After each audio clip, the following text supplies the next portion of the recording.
You're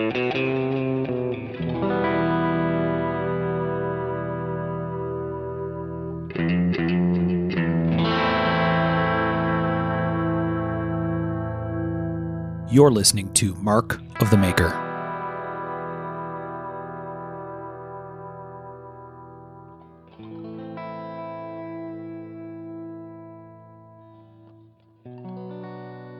Hey everybody, I'm Mark Steiner and you're listening to Mark of the Maker. And this is, I think we're going to call this episode 27. This is something a little different.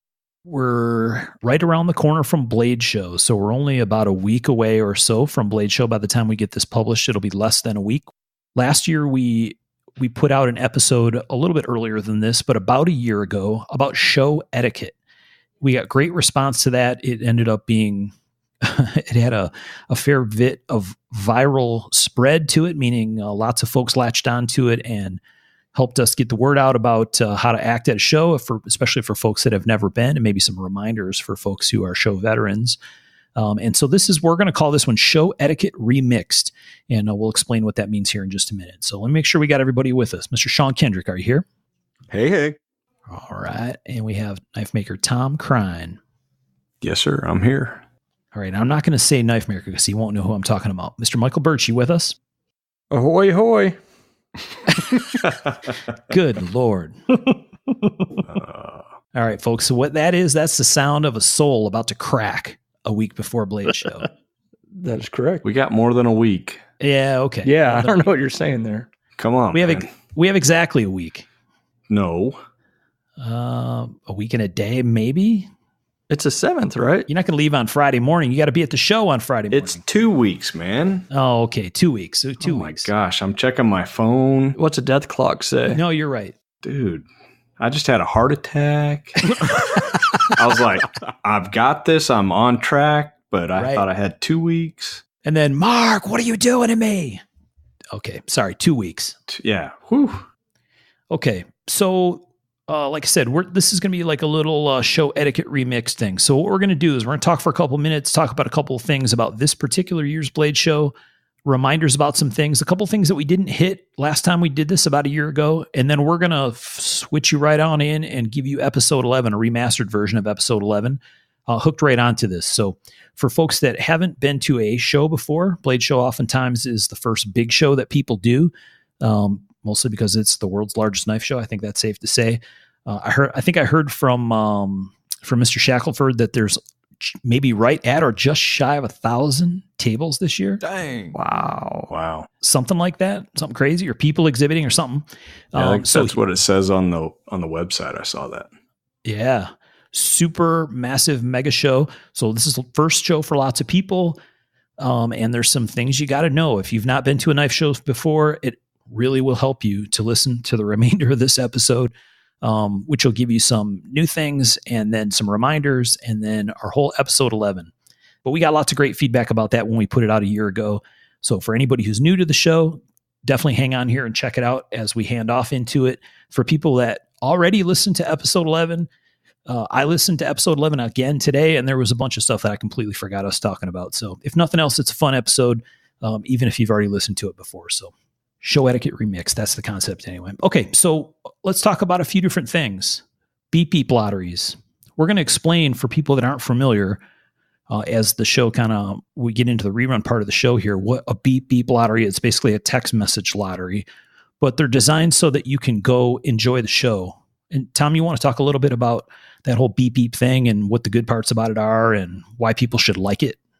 Sure. I mean, the beep beep lottery was Lucas Burnley's brainchild, and it's a beautiful thing because basically you can be present for lottos and still enjoy the show, right? You come through, you make your list of the people you want to enter, you go around, and however they're allowing entry, you join, and then all you have to do is pay attention to your phone, and so you can walk around, and most of the time I think it's like 15 minutes or something you have to respond, and just be aware of whatever the makers you enter, what their response times are. And, you get a text or a call, and at least I text a couple times and try to call a couple times and try to everything we can to get through. And, If you get a text, reply yes or no in a timely manner and make arrangements. It works really good. It's a great system. Yeah, because prior to the gets rid of the go ahead, Michael. No, I was gonna say it's a good system because you get rid of the big crowds. It used to be they got very big, and this was it's a nice, easy way to do it without being so much of a big show. Yeah, well, it blocks up the aisles in the show. It causes problems for people at the tables around a popular lottery, and I know as someone who's there as a buyer in the room, it's you feel like you're on a crazy timetable all day long. Like, oh no, I got to run really fast to get to this certain table on the other side of this giant convention hall, to be at a live lottery. Whereas the Beep Beep thing just lets you go on and enjoy the show. But be aware that there's a time requirement usually. It has to be that way. Otherwise, it kind of falls apart. And respond if you get called. Right. Even if you're far away and you need to come running or you need to ask them for a couple extra minutes or whatever, if the maker knows, they can try to help you. If the maker doesn't know and there's no response at all, then you're kind of hung out, right? Yeah. Or don't leave a maker hanging. Say you left the show already and you're not interested in purchasing anything else. You're out of money. Let them know so they can go to the next person. Yeah. It's not going to hurt her feelings. No. Well, maybe yours. Shit, I don't care. But the out of money thing is real, right? Especially depending on the time of day and what's happened with your show so far. Sometimes there are wonderful, beautiful surprises and you get called in things you didn't plan to get called for. And it's not uncommon for people to run out of cash on the floor. Mm-hmm.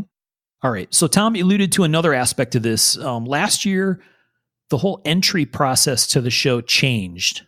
I think lots of people considered it a change for the worst because it was it was different and not everybody understood how things were going to happen, meaning what time they could get into the show and what did their particular version of entry to the show grant them as far as access goes.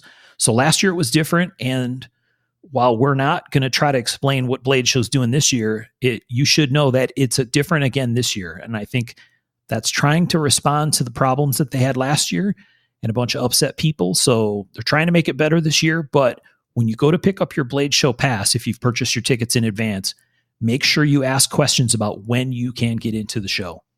Yeah. I mean, I think that they're trying to make positive changes and, as anything that is good is going to be dynamic. And so, yeah, until they get this squared away all the way, I think they will make some changes. Just be aware. Do your homework. Yeah. That's part of Blade Show prep.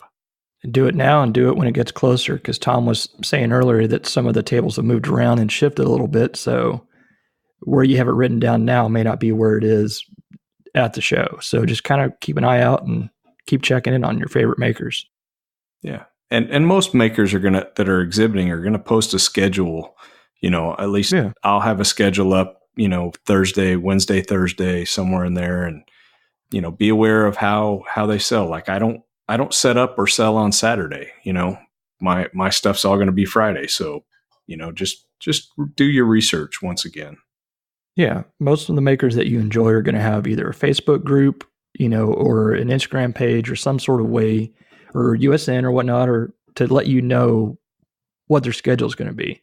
And usually sometimes we get them up a little bit later and, but they're going to be there, and then just get them written down. Make it as easy as possible for yourself.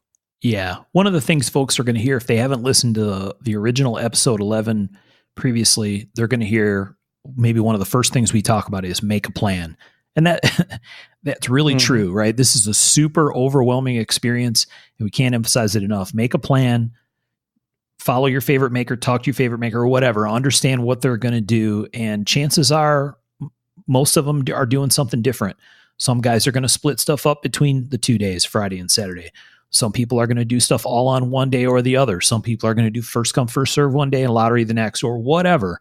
Everybody's got their own version of the story, and homework is key. One thing that I've found that's really useful are the little moleskin notebooks. They fit in the back pocket. You can have your plan, the makers and table numbers and all that stuff that you want. And then the other thing is it's really nice and handy to have a notebook and a pen, because you may be walking through the show and see something really cool and decide you want to come back. You'll never find it again. Like, they disappear, you know. And you can buy your Tom Crine moleskin pad and pen at TomCrine.com. Soon. Maybe soon. Oh, boy. So, yeah, I think having a way to take notes is pretty important. For sure. Whether it's pencil, paper, or on your phone, or whatever you're comfortable with, having some semblance of a plan is smart. And we talk about it in the regular original episode 11, but that includes, who do you want to go see, right? Like, I have already a list of stuff that I've seen makers working on through Instagram posts or Facebook posts, or from some conversation I had with them ahead of time about something awesome that they're doing, right? Salmonero's got a cool new little gents nail nick folder that I'm super, super excited to see. So Sal's one of the guys I got to go see, right? We talked about the Sobral brothers, the Cass brothers, CAS knives on Instagram. Those guys are doing some crazy, crazy shit. They always are. Oh, yeah. They got some killer knives. So I'm Sean and I are going to go find those dudes.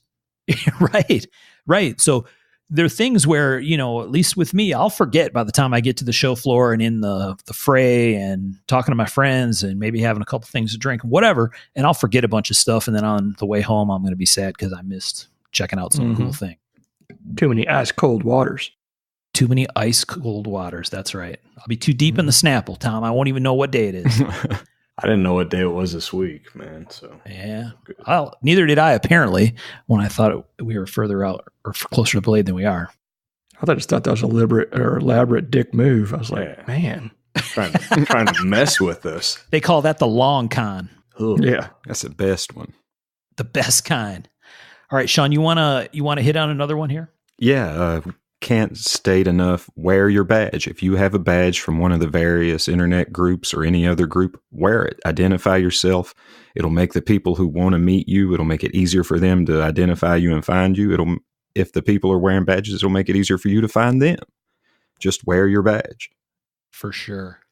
Yeah, and I mean, some people will say, oh, it doesn't matter because on Facebook, everybody uses their name. But I think probably 20% of Facebook groups that I'm in, a bunch of people have some fake name or some silly play on words name or whatever. Yeah. Well, it helps us too, man. I mean, yeah. We try to remember everyone, but when you have 200 people coming by the table, sometimes it's rough, Things slip through the cracks. Well, hell, if I had 5 people come by the table, it's rough sometimes. But. Yeah. Right. I mean, I always think of it like the USN aspect of it, where you have a username that may not look anything like your real name. And it really, really helps to connect dots. So, USN badge is kind of the traditional thing that I think of. But like Sean said, Brawler guys have badges, right? Luke's been kicking out badges for the Brawler guys. The Craft Brew Junkie guys have badges. Lots of other social groups have badges. So if you have one, please wear it. It'll just make it easier for your pals to find you. All right. So as we're getting this together, we look back at some comments that we got after we released episode 11 last year. And one of them was from Richard Rogers, a knife maker, a friend of ours, who brought up the point, a very good one, about making sure you pay attention to your kids if you bring your kids with you. And that might sound dumb to some people. Who in the heck would take their kids to Blade Show? But man, we sure see a lot of them. What do you think, Michael? Last year at your table, how many people did we see with kids with them? Dozens? Quite a few. For sure. Yeah, and actually there's been a few where I've talked to the dad and the kid, and it's just been kind of fun because you can see the kids starting to get it. And the kids were, the ones that talked to me were very nice and, didn't just try to grab stuff, but that's where it can go shitty real fast. Exactly. Well, I mean, little kids want to grab stuff and they can't see the top or the table or whatever, I mean, even if they don't want to grab stuff, little kids can be unaware of their surroundings. All it takes is one table cover being on the ground and a kid doing a quick tap dance on it, and then that's bad times. Mm-hmm. For sure. And we all have, we've got kids. All 4 of us have kids, and we love the fact that you're bringing kids. Just keep a close eye on them because, start them young, but for their safety and for, all that. Well, I'm one of the people who's bringing kids to the thing. I'm going to hear advice on it, Hell yeah. Yeah. Right. But your parenting's got to be on point at this thing. This is a lot of sharp knives and a lot of work goes into these things. Well, yeah, that piece, and it's a super busy place, man. It's packed with people. Mm-hmm. Stuff's moving fast. Somebody can get tripped over or stepped on. Nobody wants any of that stuff. Nope. Like Tom said, we're not trying to discourage you from bringing your kids. Please do. We love to see them. And you just have to be careful and pay attention. That's all. Same thing if you're driving one of those rascals. Be careful. Yeah. Know how the That got throttle screwed works up on last some year. bitch. It seems like Right. every year those run into a table, or grabs a tablecloth. Yeah. Don't create another Billy Show nightmare. Billy tells a good story. Billy does tell a good story. We're going to go see Billy. I heard a really funny story from Billy recently that we have to get on tape. I told him that we wanted to get it recorded about a previous traditional employment opportunity that he was part of. That should be interesting. Yeah, it's hilarious. So we'll have to get that recorded, Sean. We'll go find him. All right. Another one worth talking about is lottery stuff. I think we mentioned it already that some people are going to do lotteries. Some are going to do them Saturday. Some people are going to do them Friday. Some people will split them. We already said make notes, make a plan, pay attention. But if there's somebody that you really want to get in their lottery, even though it's a beep beep, which helps relieve some pressure, go find them and get in their lottery early, right? Go early. Yep. It's not uncommon for people to run out of lottery tickets if they have physical tickets. Some people do their lottery earlier in the day than people might expect. So I'm looking at you, Michael Birch. Mm-hmm. So I'll be starting by 3. Yeah. Yeah. By 3 o'clock, I mean, I'll start drawing. every year we have people come by Michael's table and say, "Oh, really? The lottery's already done? I didn't even know what was going on." So Yeah. pay attention and go hit the spots you really, really want to hit. So last year there was this additional room. Michael, you want to talk about what that other room was all about? Last year it was called the new room. And I know some people really resented that because there were some people back there that have been making knives for a long, long time. But there was a second room last year. Well, I think there's an idea that if you were in there, you were new, and that wasn't the point at all. It was just they expanded, they needed extra room. But be aware that it's over there, and it's a long ways away. So you really have to kind of know where you're going and figure out where you're going to find it. You know, I didn't realize it was that far away the first time I walked over there, and I was like, holy shit. But there's some good makers over there. I think the craft brew guys are setting up. It's just another part of the show. Right. Yeah, I don't think it's necessarily like for new makers. I think it's a new room. Like it's yeah, it's not a new maker room. It's a new room. So, but don't forget about it. It's over there. There's good knives over there. So don't forget it. It was actually one of my more enjoyable places to go last year. I'll be honest. I strongly considered moving over to that room. I did not at this time, but just because I'd been where I've been for a while and I didn't want to mess with that, but I strongly considered moving over there. AC's better. Some cool guys are over there, some cool stuff. And it had a feel of an old school, smaller show. I like that room a lot. So Saturday you'll see me hanging out over there. Hopefully David Boy will be over there again. So. Oh yeah, that's don't be saying that stuff. List. No, keep some of that stuff. Edit that out, Mark. Edit that out.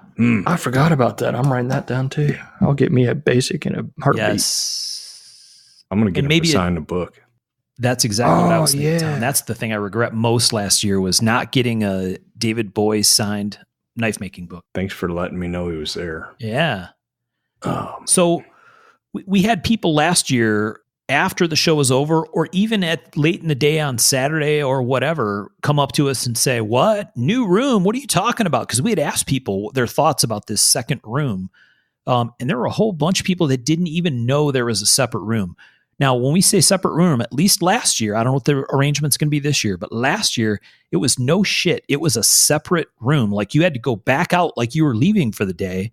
Mm-hmm. And then you had to turn like you were going to that walkway across to the mall and kind of around the corner to where the exhibitor badges were and people were buying tickets and stuff. It was kind of stashed back in the corner. So it really, no kidding, was there's no way to connect them. So it's still separate. Okay. And last year, it seems like they made the ticket entries go through there first or something. I don't know. It was something weird. Yeah, they did something weird that made it was made people very unhappy. Well, it was supposed to force traffic through the new room first, but I think it just I think that failed. Pissed people off early in the show, and that's that. Making cool people, having cool people and stuff over there is how you get people to go through there, not forcing people. And that's how it should be. Right. So be aware of that other room. Definitely go check it out. Even if, like Tom said, you just go because the air conditioning works better over there.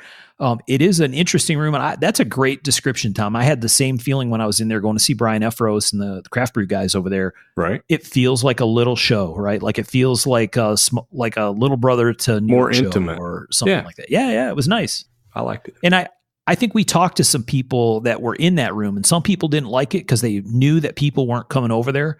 But there were a bunch of makers that we talked to that were there who actually really enjoyed that aspect of it, that the vibe was different in that room. It felt different there. And so it's very much worth checking out. And then, last year we did this thing where we had some Mark of the Maker t-shirts that we had made and people ordered them, and we got people all hooked up with some Mark of the Maker t-shirts. We've had a bunch of people ask about them. We don't have t-shirts ready for this year, but like last year, if you have a Mark of the Maker t-shirt and you wear your shirt to the show, come by either table 16A, which is where Michael will be for Birch Tree Blade Works. Yeah. Or booth 641. Yeah. Tom Krine's booth 641. Do we want to try? Do we want to do it at both places? People can come see us. That's okay. Yeah, that's fine. Yeah. So come by Michael's table or come by Tom's booth. And we'll have a little sign-in sheet. And if you have a t-shirt, one of the Mark of the Maker t-shirts on, you can sign in on the sign-in sheet, and you can be entered in a giveaway. So last year we gave away one of Michael's rocket pod bottle opener kind of things that had a ray gun bead attached to it. It sounds like we're going to try to do the same thing this year. Sean's going to put some cool stuff in there. Tom will try to have a little bit of swag in there too. So we'll have a nice little prize pack for folks that support us by buying t-shirts. So come by if you have a t-shirt on and enter. I think it'd be good to try to do another t-shirt soon. So hopefully if we do that, you guys remember this and help support us with some t-shirt sales. Yeah, for sure. So I think we had these stickers made, these Mark of the Maker stickers. Lots of people have been asking us about what we're going to do with those. So if you come and are wearing your Mark of the Maker t-shirt, we'll give you a sticker. Happy to give you a Mark of the Maker sticker as a thank you, and you can enter the giveaway. And then we're going to, like Tom said, we're going to do some other merch projects. We need to do another run of shirts. So we got that kind of cooking. We've talked about doing a Mark of the Maker challenge coin, which might be kind of a neat thing to do. A couple other ideas about some other merch, and we'll try to figure out how to work stickers into that whole situation as well. And if you haven't bought a mug, we've still got a few. I'm telling you, the mugs are, if you can't imagine how amazing they are. I drink out of one daily. So yeah, definitely get one. It makes the coffee taste better, doesn't it, Tom? Oh yeah. I mean, it's like, it makes it so much better. I'm not even sure what words to use. I know about how much better it is. So yeah, if we have some mugs left, looks like we have a few. If we have any mugs left, Tom's, you're going to bring them with you? Yeah, I'm going to try to bring a few. If we have them. If we don't, I won't. And you're going to have them at your booth, right? 641. We try to do the merch thing because we've had lots of very, very nice and very generous companies and other folks talk to us about offering to sponsor the show. And that's very nice. We really appreciate it. We are thankful that there are people that like what we're doing, but we've been a little resistant to reading an ad or a plug on the show. We're happy to talk about knife shows and other stuff because that's part of the whole ecosystem. But we've been trying to not do ads during the show. Personal reasons for us. We just don't want to do that if we can help it. So that's why we've been trying to do these merch projects as a way to help get the show to kind of pay for itself, because there's some running costs that comes along with it. One of the things that some of the other podcasts do, and lots of podcasts in general do out there, is a Patreon. So Patreon's a website. It's a way for people to be able to donate some money to the show. It could be a buck or two. It could be $10, $20, whatever. But it's a way to try to help keep your favorite podcast going and help support things that are happening. some of them have rewards that go along with it, and we can do that. People have suggested it. So I think we're considering the idea. We're interested in hearing what you have to say. So if you think this Patreon thing sounds cool and smart and it makes sense, we'd be interested to hear that. If you think it sounds like a money grab, tell us that too, because we don't want to do that either. Well, and it really, we can set it up with different levels, and the nice thing is it's something every month. So at least we can set it up that way. And I support some of the other knife podcasts because it's the industry, and I listen to them, and I appreciate what they're doing. I know it takes a lot of time and effort and money to do this stuff. So, it makes sense for me. And, we've been asked by some people if we would do that, and we'd love to hear what you guys think. Yeah. This is you all's baby is as much as it is ours. You're the listeners and we're just the dipshits talking. Yeah. Well, I can go with that. That's Birch's new intro. Yeah. Dipshit knife maker. Michael Birch, are you with us? Here. Yeah. So anyway, we're thinking about doing that. We'd be interested in your thoughts. If you see us roaming around Blade Show, please just let us know if you think that makes sense or not. We're probably going to do it. It just feels a little weird. We didn't start doing this. It's not a money-making thing, but it would be nice to have it pay for itself. So we'll have to talk about it a little bit more, but yeah, something that has come up. But give us some feedback. For sure. And also on a Blade Show note, something new they're doing this year that they're still working out the kinks of is a little happy hour thing that they're going to do. And I'm not sure what day it is. I don't think they know which day it is, but I'm pretty sure it's going to be over by the Craft Brew Junkies in that new room with maybe some giveaways and some fun stuff going on. So be sure to keep checking in. Blade Show's doing this? Yeah, it's going to be very interesting. Cool.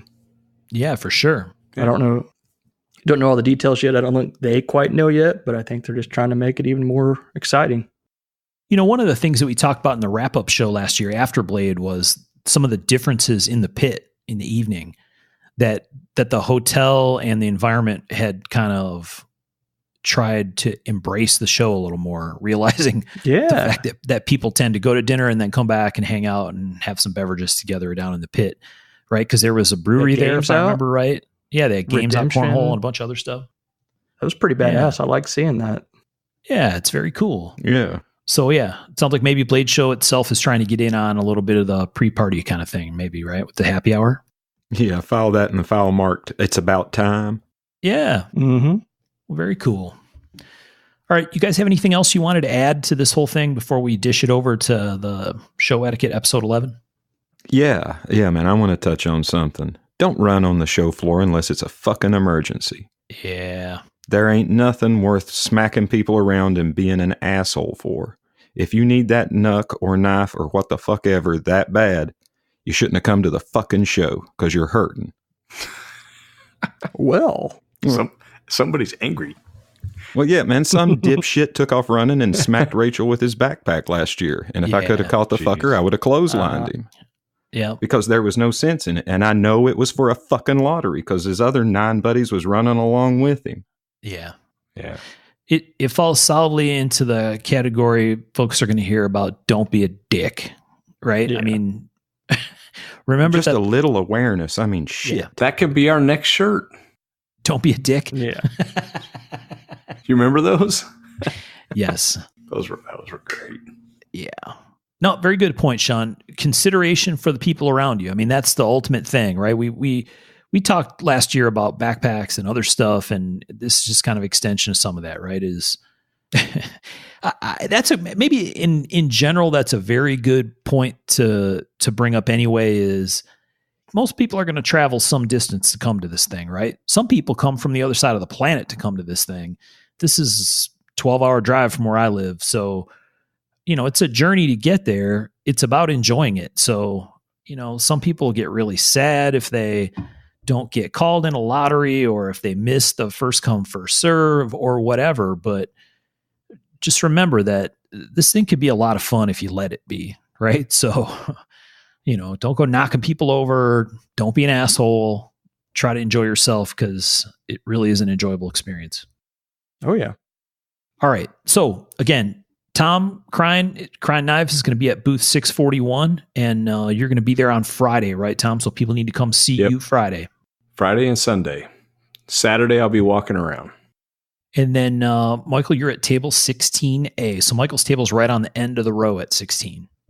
Yep. Same spot for many years. Same place. Right.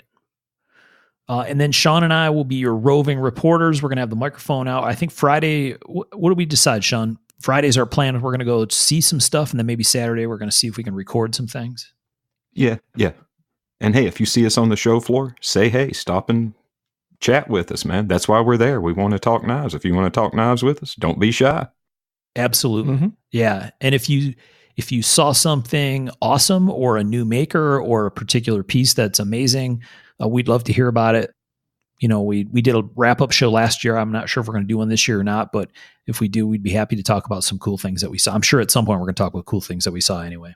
Yeah, we should. Yeah. So like I said, I know there's some amazing pieces in the work. I know David Broadwell's got a crazy looking fighter that he just finished up and posted some pictures of. Cass Brothers have a bunch of awesome things that they're bringing. So a lot of cool stuff out there. All right. Well, not in 1 week, in a couple weeks. We'll see a bunch of you down in Atlanta at Blade Show, and I'm looking forward to it. I think it'll be fun. I wasn't sure I wanted to go this year, but it's going to be a good time. Yeah, I don't know. It's just because it's such a giant show and it's kind of overwhelming and whatever, but nothing like it. This is one that's hard to miss, right? So, yeah. Mm-hmm. Hope you guys enjoy. Yeah, check out episode 11 coming up next. There's some great advice in there. Please give it a listen. We hope it's useful or at least enjoyable. I thought it was funny to listen to today, but hopefully you find some use in it.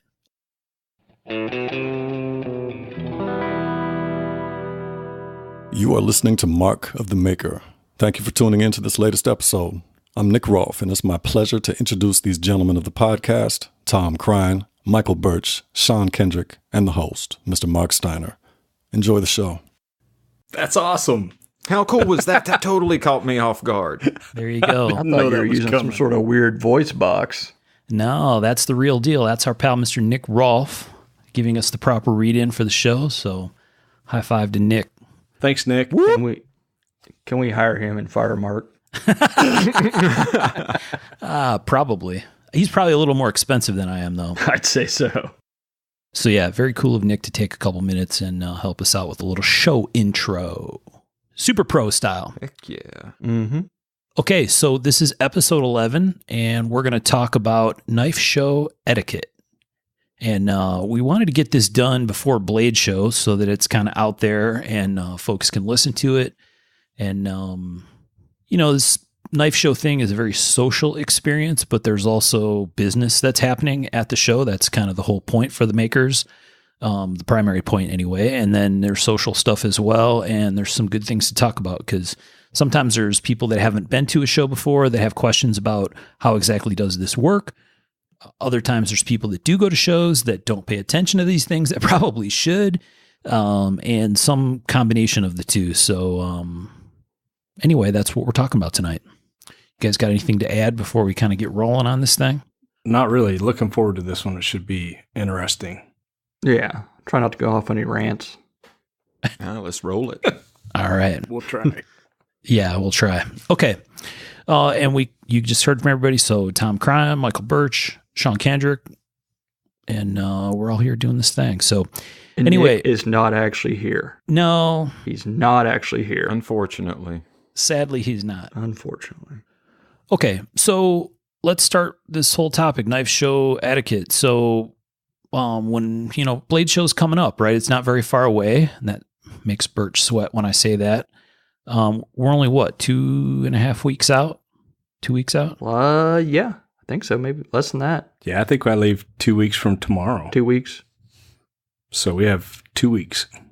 So people are already, I've seen the questions in different Facebook groups and on USN and other stuff. Hey, this is going to be my first time going to Blade Show. What do I need to do? What should I bring? How should I approach this whole thing? So Tom, you want to talk about this first point? Sure. Yeah. I mean, when you're getting ready for the show, it isn't just about buying stuff, but if you're planning on buying stuff, cash is king. Bring cash. Right. It's not like there's a cash register. It's not like people have credit card machines on their table, generally speaking, right?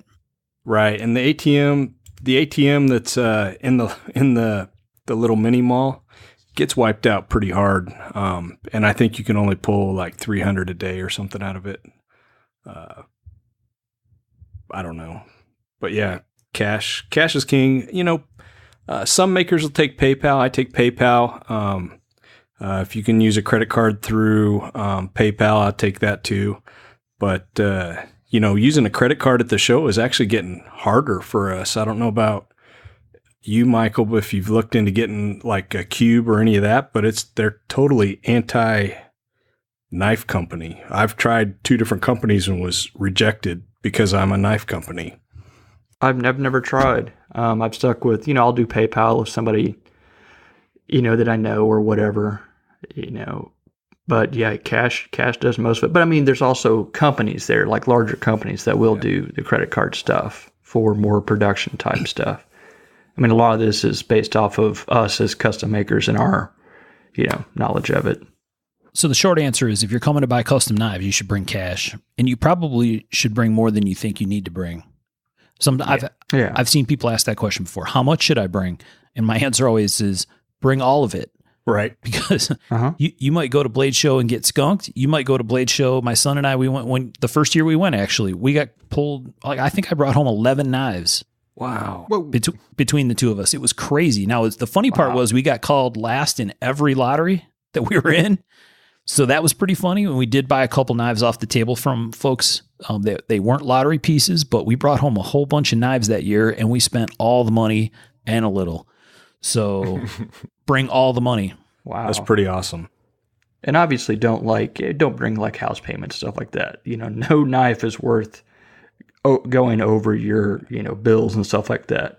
You know, that shouldn't have to be said at all. There's banks right by the Waverly if you need to get cash in a larger amount. Yeah. But bring what you can. But I mean, just bring it and you'll be fine. You know, some people sometimes worry about flying with it and, you know, just keep an eye on it. You know, it happens probably more often than people think, you know, the flying with money and doing whatever.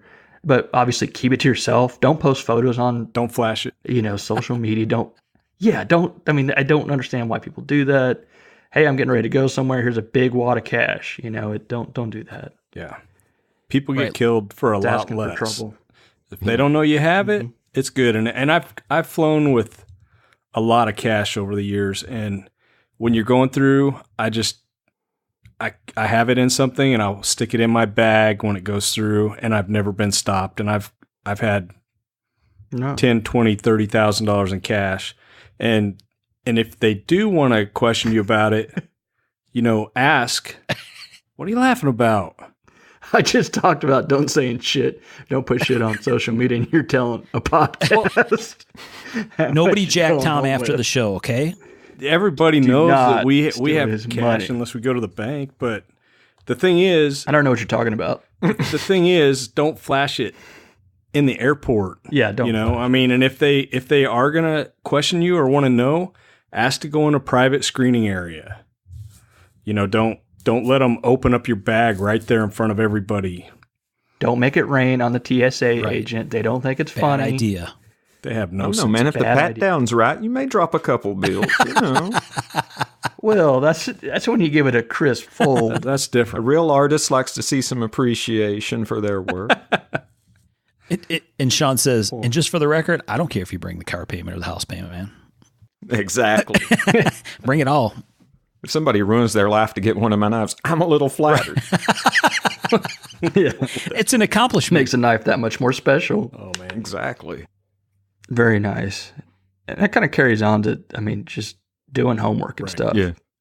You want to talk a little bit about that, Sean, about what people should do before they go to the show that way? Yeah, man. Have a plan. Have your shit planned out. Have a method to your madness, as it were. Because you're going to be overwhelmed when you hit the floor because there's just knives everywhere. Man, So at least have a rough plan of the dudes you mainly want to hit, the stuff you definitely have to see, and make sure you get that taken care of.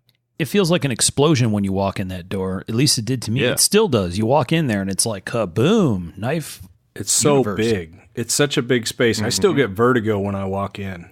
And make a map. Take Blade Show. Blade Magazine has the stuff online and in the magazine that they just came out with, and they'll have the magazines out front. Grab that thing ahead of time, or while you're waiting in line, find who you want to get to, circle it, and know it. I'd do it before you're waiting in line. Or you know what I mean? Just as much time as you can do it right. As soon as you listen to this podcast, if you're not doing it already, plan it out. But also be, flexible with it, because things are going to change. Or, you may have a buddy that wants to go do this or that, or, whatever. So be prepared, but, be prepared to be flexible too. See, right now, if Abby's listening to this, once we publish it, she's going to be nodding and smiling with tears rolling down her face about make a plan, Michael. That's exactly right. That's all I ever wanted, was for you to make a plan. I always make a plan. It's just usually some bullshit national treasure type plan in my head, Then we go to the sarcophagus. Then we get the gold, okay? Yeah. And then the knife magically is done. Right. So that's why my plans don't always work out. Yeah. I would agree. Be flexible, because things are you'll have a plan that you're going to walk the show all day, and about 4 hours in, your feet are killing you, your back's hurting, You're hungry. Go sit out front, or go down to Jocks and Jill's and get a sandwich and a drink, and then come back up to the show when you're feeling a little better. Bring Motrin and Tylenol. Yeah. Jocks and Jill's is a good place for, your basic food stuff, your chicken strips or whatever, your basic Close. type of. There's a Subway right there. There's a couple restaurants real close and in the same building. And bring Motrin and Tylenol. They're your friends. And stay hydrated. If you're drinking alcohol, don't take the Tylenol. But yeah. Well, so for people that have not been to Blade Show specifically before, and I think all this advice applies to all shows in general, probably, but for people that have not been to Blade Show before, what the guys are talking about is when you come out of the main floor of the show, there's a I don't know, it's really like I guess it'd be the basement of that building, right? Or the lower level or lower floor. Level. It's like a food court kind of area with isn't there 5 or 6 different places down there? Yeah, there's like a Mongolian grill and Jocks and Jill's and Yeah. some kind of Chinese food, I think, and a Subway. For sure, like at the Vegas show, that's one of the things that I end up doing there if I can, is like actually go sit down for a little while. Or like I've done that at the New York show. Like go enjoy the show for the morning and then take a break and like go sit down for a minute and get some food and whatever. It's easy to kind of go all day, and that makes it harder to enjoy the evening, which is where the real fun social stuff starts to happen. So Yeah, pace yourself. Yeah, it's a marathon. You've got to pace yourself, and make sure you bring yourself a little, phone charger. oh yeah. Those are a great little invention. What do you call those little flash phone chargers? Battery Little- pack. Battery backup thing. Yep. Yeah, a little battery pack. Those things are awesome because you got nowhere to charge it during the day, and then you're gonna have to be out probably late. Even if you don't imbibe or anything like that, you're gonna be out talking with people, shooting the shit. I mean, that's a lot of the fun. If you've never been to So, have if that you've shit never been to charged. the Blade Show before, in the lobby of the Waverly, every night there's the pit. You got to go. I guess we're going to talk about that later, right? Yeah, we'll get to that. Okay. I think. All right. Sorry, That's okay. And I then, got excited about it. well, that's dropping those spoilers. Sorry. again. that's a super fun part. So one of the things I wanted to mention in here was the fact that apparently, like normally there's Blade Show is one massive mega size room, but it sounds like they have some people off in something called the new room. Yep. So like Brian Efros and some other people are off in that room. So that you're definitely going to want to know that there's another space. So even for Blade Show veterans, there's this other room that you're going to want to go to probably that has some other people in it. I don't even know where it is on the Blade Show layout, but So it's if you're walking towards the mall, like at exit, up on the top by the escalators, it's right next to the Blade Show room. huh. Yeah, I think especially for Blade Show veterans. Okay. So yeah, there's definitely another room this year. So I got to try to make it over there too. Yeah. They're kind of crazy. I looked at the map and I'm like, I don't know. It's going to be odd for sure. Yeah. Another thing, if you're a member of a forum or a group and you have a badge, wear the badge, because that's how people are going to identify you. You know, if you're on USN and you have a badge, put it on. You're gonna see a lot of people that you're used to communicating with online. And I've seen in some of the Facebook groups, people will do that too before a show. Sometimes they'll say, hey, post a picture of your actual self, because there's lots of funny identities on Facebook and on things like Instagram that don't match people's face. And that was always the challenge with the USN thing, right? No one ever actually saw your face unless you showed up at a show. So Yeah. the whole badge thing was a really nice way to be able to walk up to someone and say hello, and then, oh, hey, I recognize that username. I know who you are. Yeah. And it's harder now than it ever has been. Now people have 3 or 4 different, handles, across the social medias. Right. Yeah. So it's tough sometimes to identify. I mean, there'll be someone I'll be talking to, like, oh shit, you're, such and such, because I won't recognize who they tell me they are or whatnot. I don't know about you guys, but it's really hard for me, because it's like, if you're somebody coming to a show and you go to meet Michael Birch, it's one Michael Birch, you're going to meet him, but it's like we meet 50, 100 people every day at the show or more, and it's just so hard to keep track sometimes. So a badge does help. Yeah. Oh, it's great. And sometimes it's flipped around and I'm like, oh. I know who this is, but I can't remember their name. Yeah. I'm so close. But yeah, I mean, like we're saying, do the homework. And that means also, the makers you like, and there's going to be a lot that you may find that you don't know about, but the ones you do like, find out what kind of sale they're doing or how they're selling their knives. Is it first come, first serve? Is it lottery? What kind of lottery? And if you don't know how that lottery works, try to find out, maybe Mark can explain, some of the different types of lotteries, I guess. Like Birch said, find out how they do it. Like, I don't know what a lot of makers do, but I try to post a schedule in my Facebook group, a few days before the show. And that way people know what's going on and where I'm going to be and that kind of thing. Yeah. And we'll put teaser pictures of what we're bringing and stuff like that. I'll even let people know how I do it at the end of this podcast. Whoa. What? Yeah, that's right. This isn't some kind of advertising thing. Don't go dropping plugs up in here. BirchTreeBladeWorks.com. It's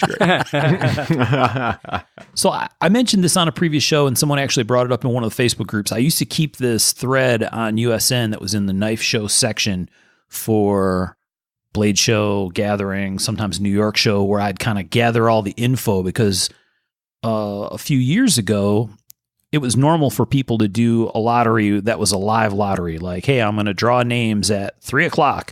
Show up at 3:00 on Friday, and we're going to do the lottery. The problem was that those live lotteries made a giant mess in the middle of the show floor.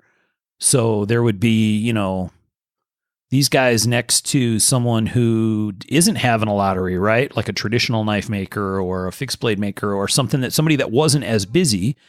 And suddenly 300 people show up in one spot and are knocking the tables and, all kind of clustered around trying to hear how the lottery's going, and it makes a big giant mess. So I think there's very few live lotteries anymore. I think they asked you guys not to do them on the floor, right? Yeah, a few years ago they said you had to have it in a room. Yeah. But then I was like, well, okay, what room? They said, well, you have to have a booth to do it in the room. I'm like, okay. So, but luckily the beep beep, Burnley's beep beep came around, and that has been so much nicer, so easy to do. Yeah, Luke came up with a genius thing when he invented the beep beep lottery. Right. So for people that aren't familiar, beep beep lottery basically means a cell phone lottery. And so the way Luke did it or does it, I think. What was that? Don't you wish you knew, Sean? No, that. Oh, well, very much so.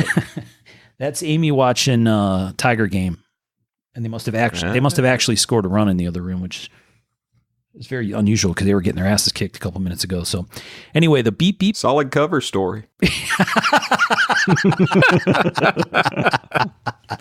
That's awesome. Pipe down, girl. It has just enough detail to make me believe. Yeah. Almost. So the Beep Beep lottery is a cell phone lottery thing. And the way Lucas does it is he has these tickets and you fill out your name and your cell phone number. And then he has, I think, usually little bags or boxes, right, Tom? Yeah. And you go along and drop these tickets into boxes or bags that are on individual knives. And like Michael said, that thing has kind of taken hold. And I think most people on the floor that are doing lotteries will have some form of that these days. I say most of the makers that I follow or hang out with have that same kind of cell phone lottery thing going. In some cases, they'll have tickets that you write your stuff on and stick it in a box or bag.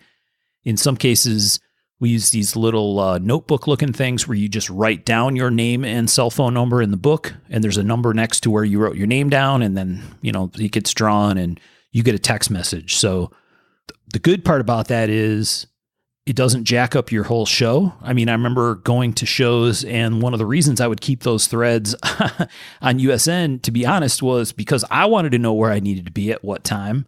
And then it kind of made the show extra busy because I had to sort of run around.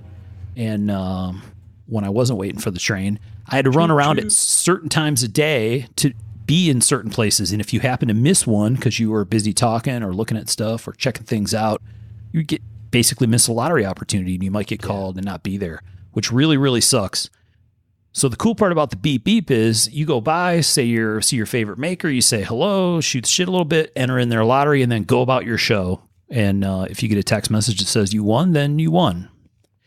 With the other nice part about that, and I guess this is kind of launching into the next part, which is at the show, right? So once you did all your homework and you're all ready and you have some kind of plan and you actually get into the show, this Beep Beep thing, that's the good thing to do first, in my opinion, is go around and get in the lotteries that you want to be in. That kind of takes care of the, I'll call it air quotes, business piece of the show, and then go enjoy the show. Yeah. One of the weird things that, go ahead, Michael. I was just going to say, there's also a lot of makers that, I don't personally know, and there might be a lot of first come, first serve too. I don't know about some of the newer fellows and stuff like that. So it's, like I said, just do your homework and find out first, though.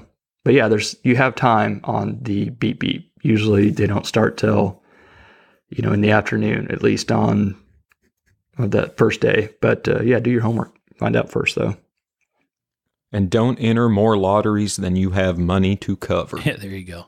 Well, you don't have to take it. I mean, that's the thing. People, it's nice if you do, but I've had people get jammed up and win a bunch of other stuff, and I guess they wanted that stuff more than mine, so it's all good.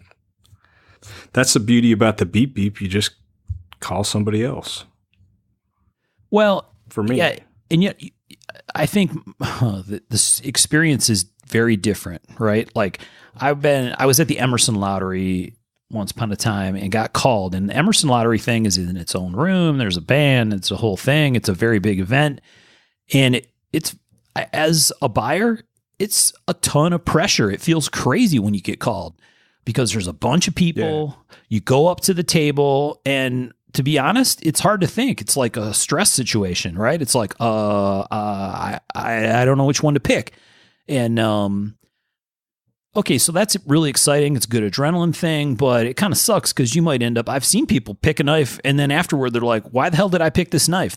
I don't want this knife. That kind of sucks, right? Yeah. It's like I was up there and I had this opportunity. I should have picked something different. So one of the really cool things about a Beep Beep lottery is it gives time for the buyer to actually look at the knives and check them all out and ask some questions before they make a pick because they're not under pressure by a big, huge crowd of people standing around them.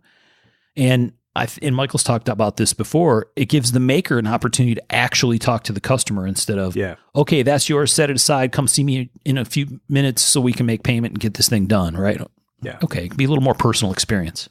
Well, I will say, if you want the knife and can't pay for it, it's one thing. But if you want the knife, if you don't know anything about the knife, but it's a lotto, don't put in unless you're going to buy it. Because I've had dealers just walk by and I call them and they come down and it's like this ordeal because they don't know anything about me, anything about my knife, and they have to like make phone calls to see if it's a good deal, if they want to buy it or whatever, if they can make money on it. It's like, do your homework. dealers too, do your homework. Don't, you know what I'm saying? It's like, Yep. that's really awkward when somebody's at your table wanting to know if they should buy the knife so they can flip it or not, and it's just like very frustrating. Then just don't sell it to them, man. If somebody pulled shit like that with me, I'd tell them to get away yeah. from my table. I would say especially a dealer. That'd be like going to a car lot and the guy not knowing what the hell he was selling you. I mean, it's just... Yeah. I had that happen at New York. But yeah. Yeah. And Julie was standing there and she's like, I'll tell you what, I'll buy it right now for that price. I was like, nice. Did you sell it to her? Right. No. The guy ended up taking it, but yeah. Yeah, it gets weird there. I'd never had that happen before. I never thought about it, so I didn't really know what to do. I was just like in shock, Yeah, I can see that catching you off guard. Mm-hmm. Very much. Yeah, that's a weird one. Anyways.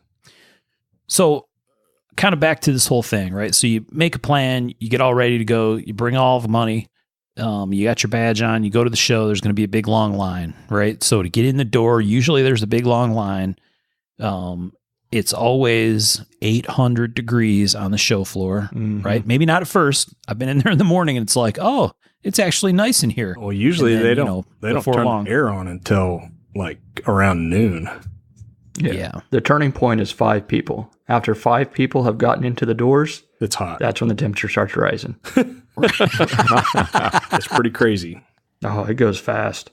Yeah. It gets raging hot sometimes. There's no question. So be ready for a warm day and prepare accordingly, right? Mm-hmm. Be ready for stinky people and try not to be one of those stinky people. I'm not kidding. Step 1, get ready. Step 2, don't be stinky. Put extra deodorant on. An extra swipe of speed stick can go a long way. Just under being prepared, I've got a friend that does a monkey butt powder too, because you are going to be walking a lot and sweating and chafing. This hygiene's getting real damn personal. I'm just trying to help them have an enjoyable time at the show. Monkey butt. This is What Tom attempting to save you from swamp ass, Bert. I guess. I don't even know what monkey butt is. What? Is that a product? Really? Yes. I'd never heard of that before. Well, maybe you should, Mr. Man. I guess. Amazon that shit up. Dude. It has a delightful monkey with a red ass as a mascot. You'll love it. It does. Does it have a baboon flavor? I've never tasted it. No, yeah. Good point. I was going to ask how you knew, but I don't want to go there. Sean, you want to hit the next point in this one? Ask permission to pick up any knife. It's that simple. All you got to do is say, do you mind if I'll pick that up and look at it? Just about every maker there is going to be okay with it. But ask first. It's a simple courtesy and it goes a long way. Well, for one thing, then we also know where it's at. Can get swamped sometimes, and then all of a sudden the knife is gone, and you're like, where the fuck did that go? Oh, and I had it happen last year. Did one actually disappear? I had a knife. Yeah, I had to file a police report and everything. I had a knife stolen right off the table. Oh, man. Oh, hell. Shit. Yeah. Well, a pox on whoever stole it and his family. Yeah, whoever Crazy. And whoever stole that, if you're listening, you don't get to listen anymore. You're fired. there's a camera right over my table, and they wouldn't let me watch the footage. Huh. That's strange. Pretty nuts. Yeah. But basic courtesy thing. And then, like you said, unfortunately, it sucks that Tom had something stolen, but it seems like every year we hear about somebody having something stolen, maybe more than somebody. Yeah. And at every show, right? Yeah, consistently. I mean, it's so easy. It gets really busy around the table. So I've got extra people coming this year to kind of keep an eye on it. But, when there's 20, 30 people, it gets nuts. It gets really crazy. Yeah. Stuff happens. The common courtesy thing, just to make sure that we know you've got the knife. And then once you have it, open and close it, set it down. It's not a toy. There's tons of hours of hard work that went into that knife. Well, and it's not yours. And it's not exactly. It's not yours. We want whoever ends up with a knife to get a new knife from the maker, not a used knife, that has been just flipped and like a toy. So just, be nice with it, be gentle with it. No wrist flipping, no crazing. Just open, close it, set it down. That's all you need to know to check the action out.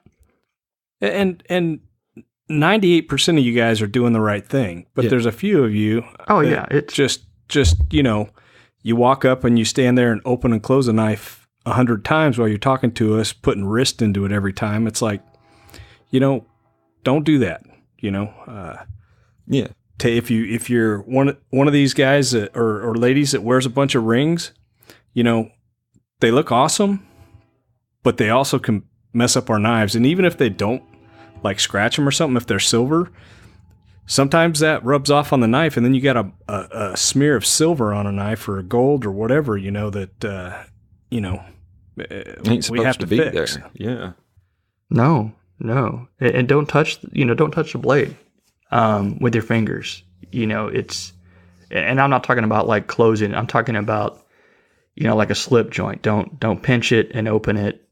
And I say that because I've got hormones, and you could have some sort of acidic, People's body chemistry is kind of crazy. Yeah, it can do stuff to it, or it could jack with a hand rub, or there's lots of stuff that could happen very easily. Or if you got some barbecue sauce in your finger, some weird shit, anything can happen. So just be courteous of that and think about what you're doing when you're handling these knives. And don't ever rub it with anything. Just don't rub it with like, oh, I got some fingerprints, I'll rub it with my jeans or whatever, or your shirt or whatever. Please don't do that. Well, even if you bring your own special cloth. I mean, I appreciate the thought on that. Yeah. That's your cloth. That ain't mine. That makes me nervous because I don't know where the hell it's been. What grit it's got in it or anything. Yeah. Yeah. And like I said, most of you guys get this. Some of you guys are new to the shows, and we want you to get it right off from the start, Some of you guys that have been going to shows for a long time and still don't get it, I hope you're listening. But at the same time, the ring thing came to a head a couple of years ago because a bunch of us had to have knives sent back to us to get fixed because a bunch of them got these strange scratches in them from somebody wearing a ring and handle them at the Tactical Knife Invitational. Yeah. Where folks really should know better. Yeah. And that's really how a lot of us ended up getting these, the cases for like the open bid stuff and whatnot. Yeah. And it may come off sounding like we don't want you to handle them or look at them. That's not the case. No, not at all. Just, follow a few guidelines and everybody's happier. Yeah, like Tom said, it's not the masses that are doing it. It's just a few that end up kind of messing with stuff that kind of ruins it for a lot of folks. I had someone ask me, or say, why are you getting a case? This such and such art knife guy doesn't use a case, and his knives go for this amount of money. I'm like, well, people don't go up and jack with his knives like they do the tactical knife type of knives. It's almost like the idea of a tactical knife. You should be able to, wing it and do whatever you want. Today's tactical knives some of them are finished very highly, and you have to be careful with that finish sometimes. So just take that in mind.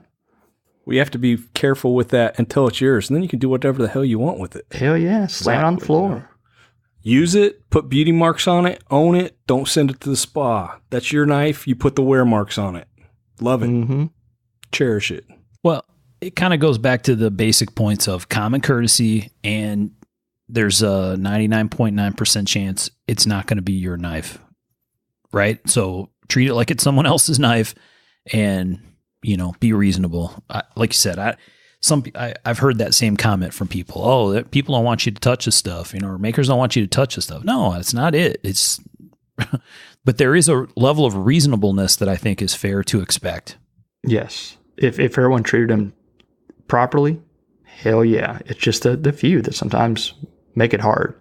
But yeah, that's part of the reason we come to the show is so people can actually look at the knives in person, because there's a big difference between a picture of a knife and actually seeing it in person.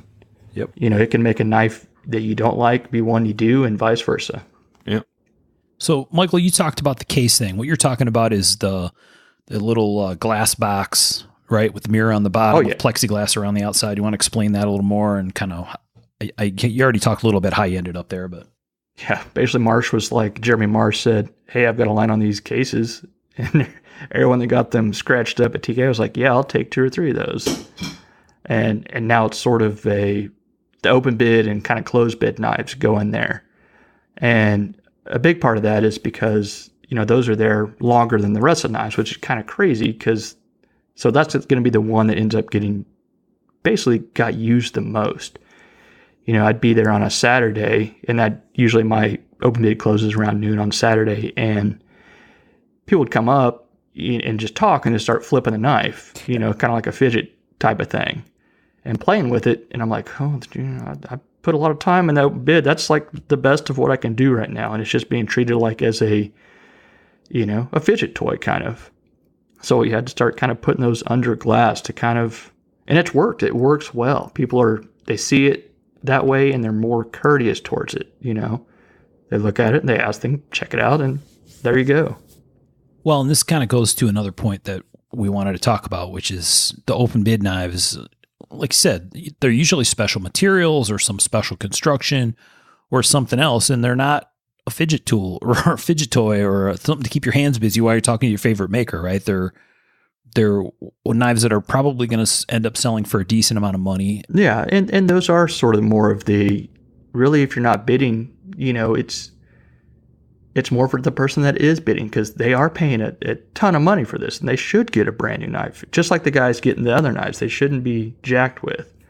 So just be cognizant of that, I guess, that it is a highly finished, usually, from Mears, whoever it is, type of knife. So just be careful. Do not drop it on another open bid knife, which has happened before. A few times. At more than one maker's table. Yeah. So, okay. So for people that haven't been to a show before, there's maybe there's more than 3, maybe there's 4 different ways that you guys sell stuff. Some stuff, depending on what it is in the maker, is first come, first serve. So if people see FCFS on Instagram or on the forums or on Facebook or whatever, FCFS means first come, first serve. That's stuff that's available when the doors open, right? Right. Mm-hmm. So sometimes that stuff, a lot of makers will have merch stuff or pocket tools or bottle openers or whatever. And some makers will have knives that are available first come, first serve. You walk up, you want it, you can buy it on the spot.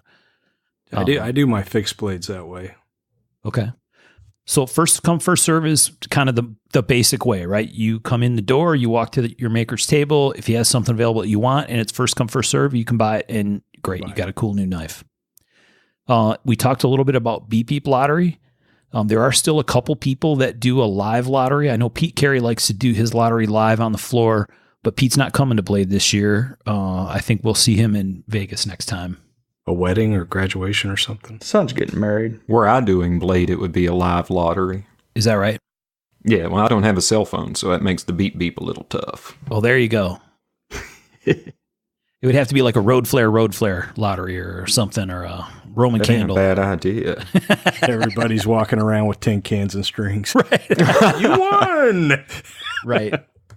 And then, so live lottery or a Beep Beep lottery, we already talked a little bit about the Beep Beep thing. And, one of the weird things that I noticed about Beep Beep lottery, like I said earlier, I really like the advent of the Beep Beep lottery, because as a buyer, it means I don't have to be at a certain place at a certain time. I can get in the lotteries and then I'm enjoying the rest of my day, and I go wherever I want. I go explore the show. I go talk to some makers. I can go do what I need to do or talk to my friends. But one of the weird things that I've seen happen, I noticed this especially, maybe because I'm standing at Birch's table a lot of the time, is when the Beep Beep lottery starts to be drawn, a crowd still shows up. Yeah. And I don't get that. It weirds me out a little bit. I like it. It's kind of fun. And oftentimes, like at the end, like on the last one, if somebody doesn't pick up the phone or whatever, if there's 3 or 4 people there, I'll have them throw their badges in or something, and I'll just draw from that. So I've done that 3 or 4 times when somebody didn't pick up the phone. Nice. I'm just not a very, I guess, look at me type of person. So the big lottery group, crowd, it was very weird. It throws me off. It really does. It's a lot of people looking at you. So it's that's what I like about that beep beep. It's not many people. So yeah, it is kind of odd when people show up. Like, I got the phone, I can call you. We're good. Yeah, it's another chance to talk to people. No, if you just want to shoot the shit, I'm there. Let's do it. And Sean, in your case, you do it live because it's usually not a whole bunch of knives, and you're kind of ready to be done when you're ready to be done, right? Yeah. I mean, it don't take long to get rid of 2 or 3 knives. I mean, realistically speaking. It's the way to do it. So, I don't know. I just thought the whole stand around the table during the beep beep is kind of a weird thing. Now, one of the things that we probably should talk about is the whole, because we've seen this happen even with beep beep, right? Someone gets called, they come up to the table, they're talking to the maker about trying to pick out a knife, and a couple people start hovering around, whispering in their ear or offering them money before they buy a knife or whatever. Mm-hmm. No, don't do that. Leave them alone. Let them buy their knife. And this was a point I was going to make earlier was sometimes customer they get kind of overwhelmed, because they're looking at these knives, especially if they're like first picked or second picked or whatnot.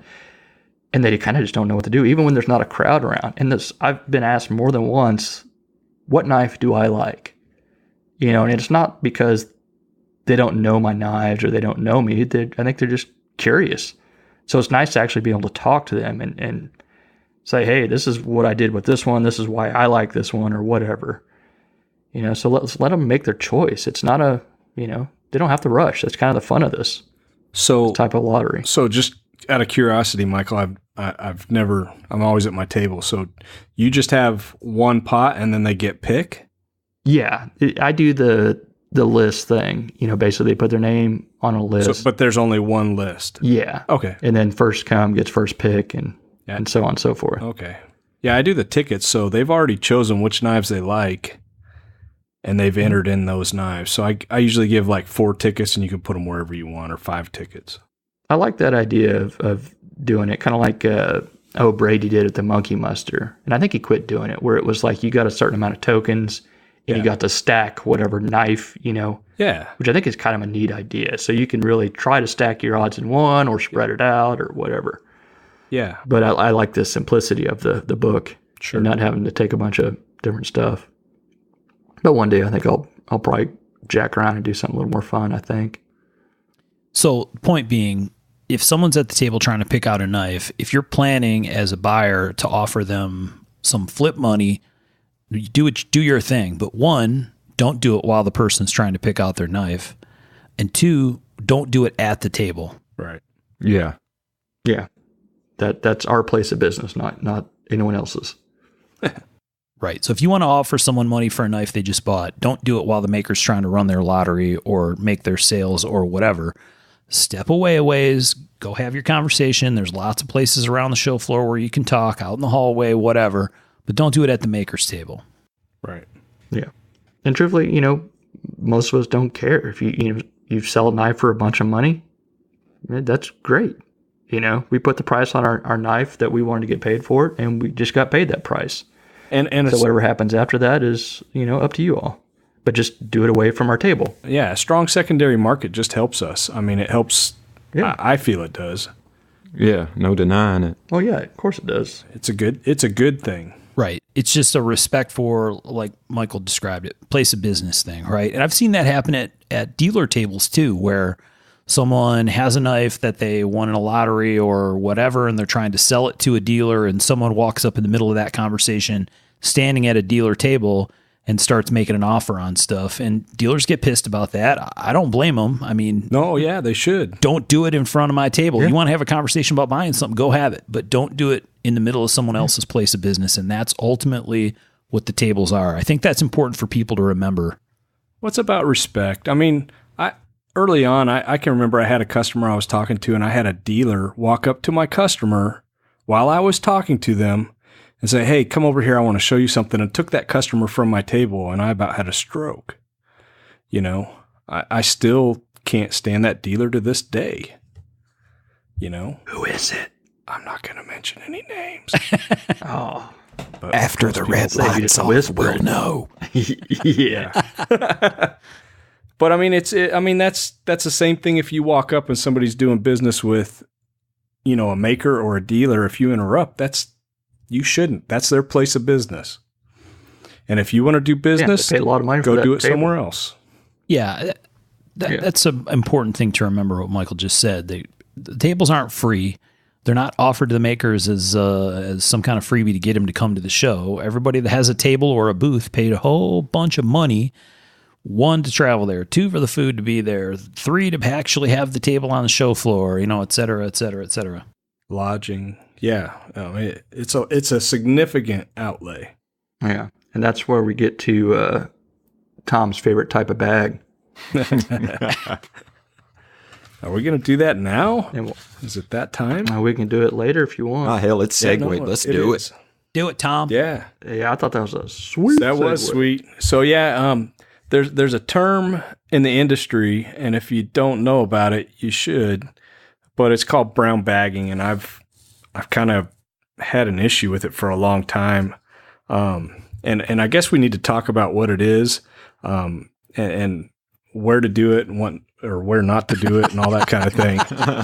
Don't do it at Blade or at any knife show. But yeah, brown bagging is when, and it can be a couple different ways. It's like if you're a new maker or even an established maker, there's a lot of established makers that come to the venue and they don't have a table. And I've, people will say, well, it doesn't matter if it's in the pit. Well, I kind of disagree, because I feel like by having my table, I've helped bring those customers to Atlanta, to the pit or wherever our knife show is. And I feel like those, if you didn't help bring them there, you shouldn't capitalize on that. So brown bagging is when you come and you sell your product, but you don't have a table at the show, Yeah. There's lots of excuses on why people will tell you it's okay. I can't afford it. One of those is that pit thing. I'm doing it in the pit. And I think you pretty much pinned it perfectly there, or said it perfectly, that the customers are here because I paid for the table or whatever. And they're sort of your customers, not the guy that just decided to bring a bunch of knives, Right. And sell them. Well, and It doesn't matter where you do it. You didn't buy a table you shouldn't be selling. Yeah. And it's not just knives though either. It's anything, because basically I feel like we brought those customers and those dollars to the area.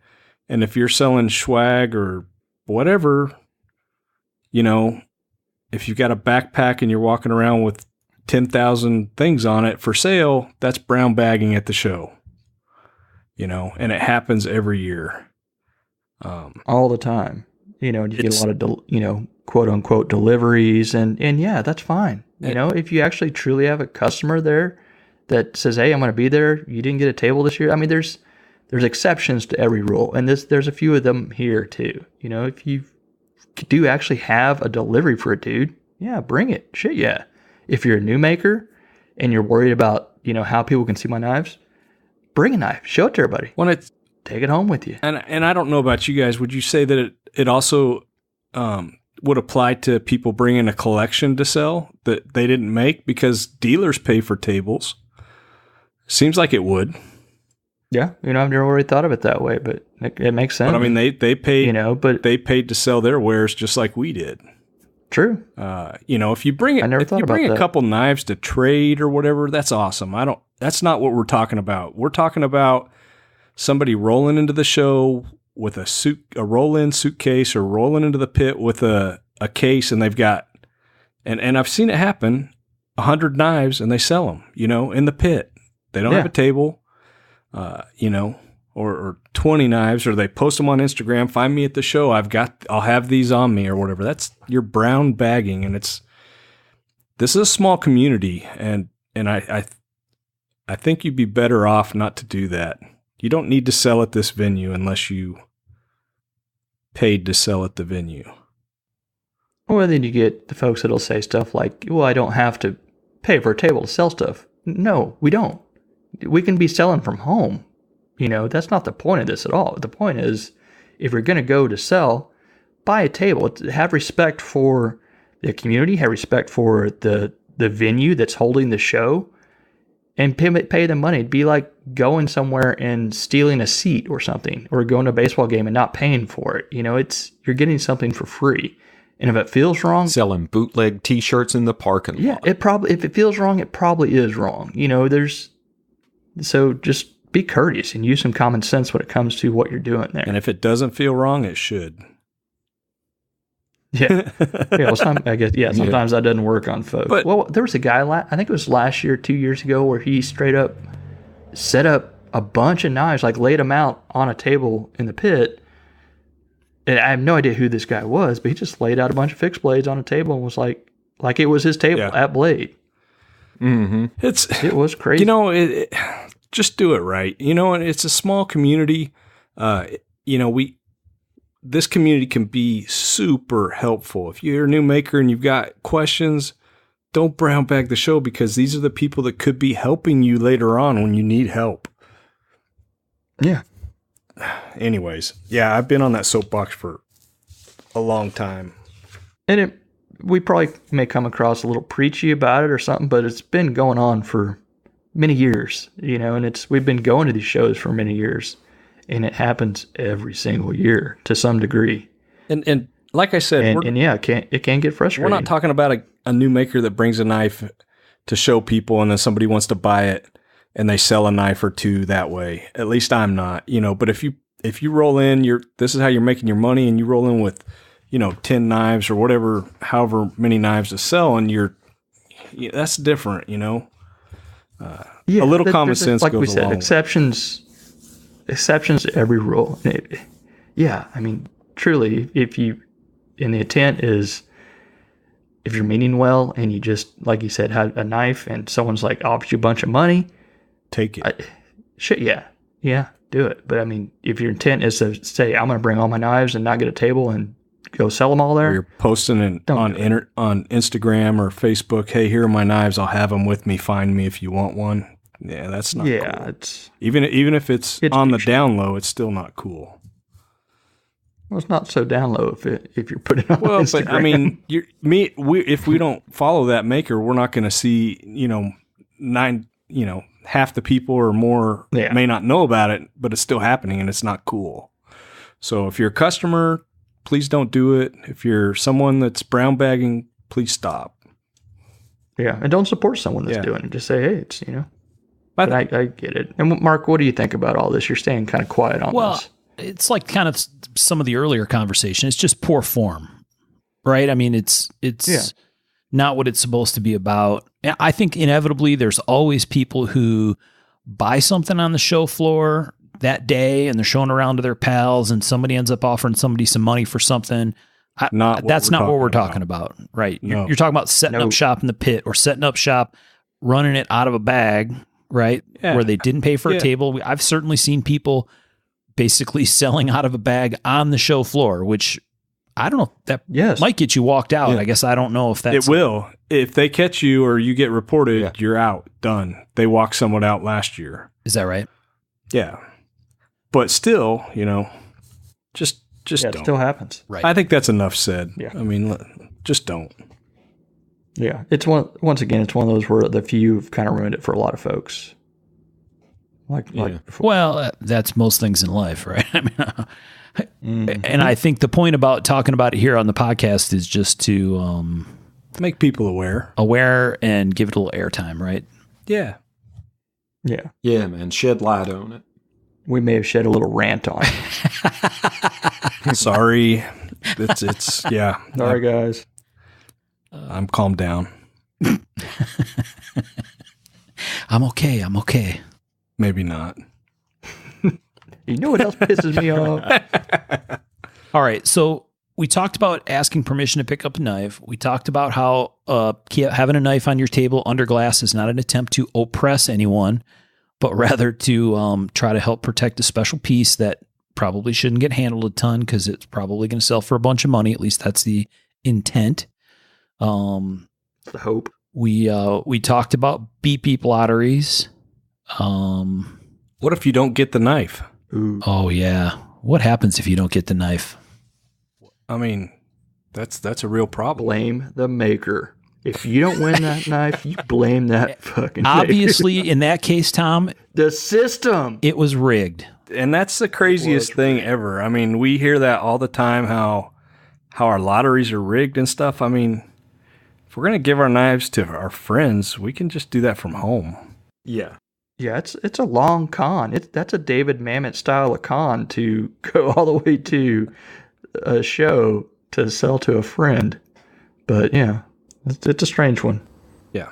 So in the end, it's just a knife. I think people, because I certainly made this mistake early in my participation in knife show stuff, would go to a show and then I'd be sad when I left the show that I didn't actually bring anything home that weekend. And okay, yeah. I think we've all been there. Sure. Oh, yeah. At the same time, it's kind of like it's just a knife. So don't freak out. No one's trying to oppress you. It's not rigged. I think that's as we get more knife shows under our belt and we start understanding what it's about. Dude, I'm so looking forward to sharing meals with some people and hanging out with you guys and talking. I mean, yeah, I'm probably going to look for some knives. I'm really wanting a Randall number 18 for whatever reason, but because I have one, and I'm going to try to get one, and I'm going to look around. I might pick up some stuff, but that's not what this is about. I mean, unless you want a cry knife, and then that's what it is about. I'm at booth 614, but bring all the cash. Yeah, no, really. I mean, it's about building those relationships, and we've said it over and over, and that's what it is about. Even if you don't get a knife, you're going to have an awesome time. And that gets said a lot, but there is a lot of meaning behind that. There's relationships built in this community, and it goes a long ways. Yeah, it may not go the way of getting a knife for you, but it goes, I think, in a really positive way. And I think that's sort of the dark side of good secondary market is sometimes people are upset because they're not, I hate to say it, but winning, quote unquote, a little paycheck. Well, and sometimes it's better if you wait for it. And I'm saying like you expect to win it so you can sell it and make some money. And there's nothing wrong with selling a knife for a bunch of money. But when it becomes an expectation that you can, that's where it gets a little different. Yeah. Well, and I, that's kind of the catch of the whole strong secondary thing is very much. It also makes it, even if it's not about the money piece, and, lots of people will say that, right? No, it's not about, I don't care about the flip part. I just want to have one. Okay, well, that's fair too, right? Mm-hmm. There really are people like that. I've certainly have been in that boat. I mean, where it's not about the flip. I just want to have that knife. That's a great knife. I really want it. Okay, well, I want to eat ice cream every day and weigh 98 pounds too. It doesn't work like that, right? I mean, there's a lot of want, and nobody owes you anything. It's not all, So yeah. I had a very similar conversation to this with someone a little while ago, and I think the perspective was, well, yeah, okay, you just want to go to a show and see your friends and hang out or whatever, but what about the rest of us that still like knives? It's like, well, it's not that I don't like knives. That's not the point, right? It's not about liking knives or not liking knives. It's not about I want that knife or I don't want that knife. It's not. I go to the knife shows because I want to see my friends. I'm also there to buy knives, right? I'm going to get in the lotteries that I want to be in. But at some point, you got to kind of deal with the fact that if you don't, either prepare to pay or get over it. It's not like I don't know. It's not like a personal attack because you didn't get to bring that knife home. Yeah. You have to manage your expectations. You really do. It's okay to want the knife, and it's also okay to not win it. I mean, that's just and don't take this wrong, guys out there. We are very excited and very glad that you guys want the knives. Oh yeah. That's can't be stated enough. We're excited that you want the knives, but sometimes it goes too crazy. People get upset, when they don't win. But it's okay. We're going to be around, catch us at the next show or the one after. Yep. Yeah. It can get real weird real fast if people aren't, I don't know, if they get too invested in it. Speaking of weird, did anybody else catch that Mark wants to be 98 pounds? What the heck? Mm-hmm. And eat ice cream all day? Well, he's just got the wrong attitude. That whole I can't attitude ain't going to get him there. I'll tell him that right now. Yeah. Sorry, Mark. Sorry. Okay. So what else do we need to talk about? We talked about the whole thing about not doing business at the maker's table. It's a very common thing, right? Someone wins a knife. Someone else really wanted that particular knife, so they want to offer the person that won some money to be able to buy it, some number usually more than what the person just paid. That's fine. I don't think anybody in this conversation is discouraging the idea of flipping knives. Flipping knives became an evil, dirty word thing that bad people do. Okay, whatever. People flip knives. It's a thing. Yeah. Right? Yeah. The weird part is when someone points to someone and calls them a flipper and then sells something, they're like, but I didn't like that knife. Right. What? But I got max profit. Yeah. My gerbil was dying. It's strange. I'm not a flipper. It gets weird. Yeah. Steve needed help. I don't know. Oh, one thing we didn't hit on is the no shill bidding. Oh, yeah. On open bids. Do not, and I've had this happen before. Someone's like, I can put a number down and I know someone will win it. No, don't do that.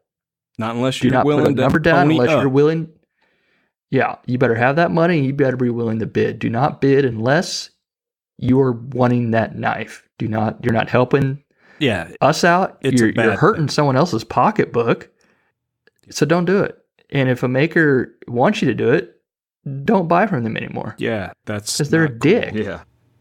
I mean, that's just not cool to your customer. And if At it's all. a closed bid, don't ask what the closed bid is because we're not going to tell you. And if they do tell you, well, Don't buy from them either. no, yeah. And the closed bid is sometimes different. I think some people don't quite understand how that works all the time.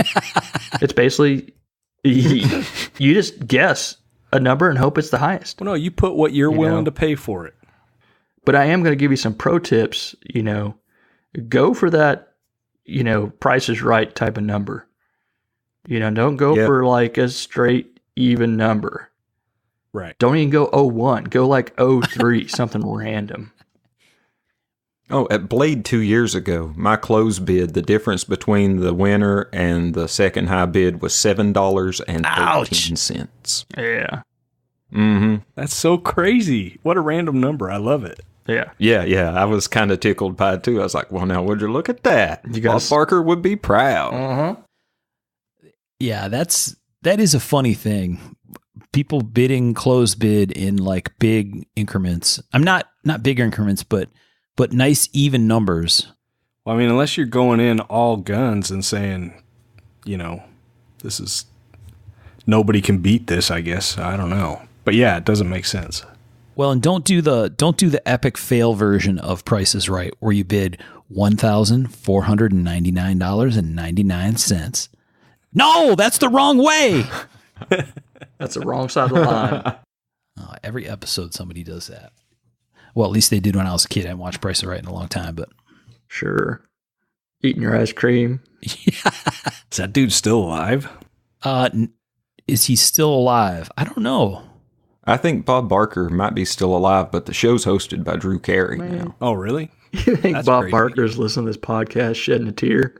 Bob Barker's 94 years old. He's probably playing golf right now with Happy Gilmore. Yeah. That was awesome. He's Bob Barker's alive and well and is 94 years old. Wow. Thanks to the magic of the silent Google keyboard. Mm-hmm. Or the mute button. Oh, come on, no man. idea you Googled that. You could have told me that you knew that off the top of your head.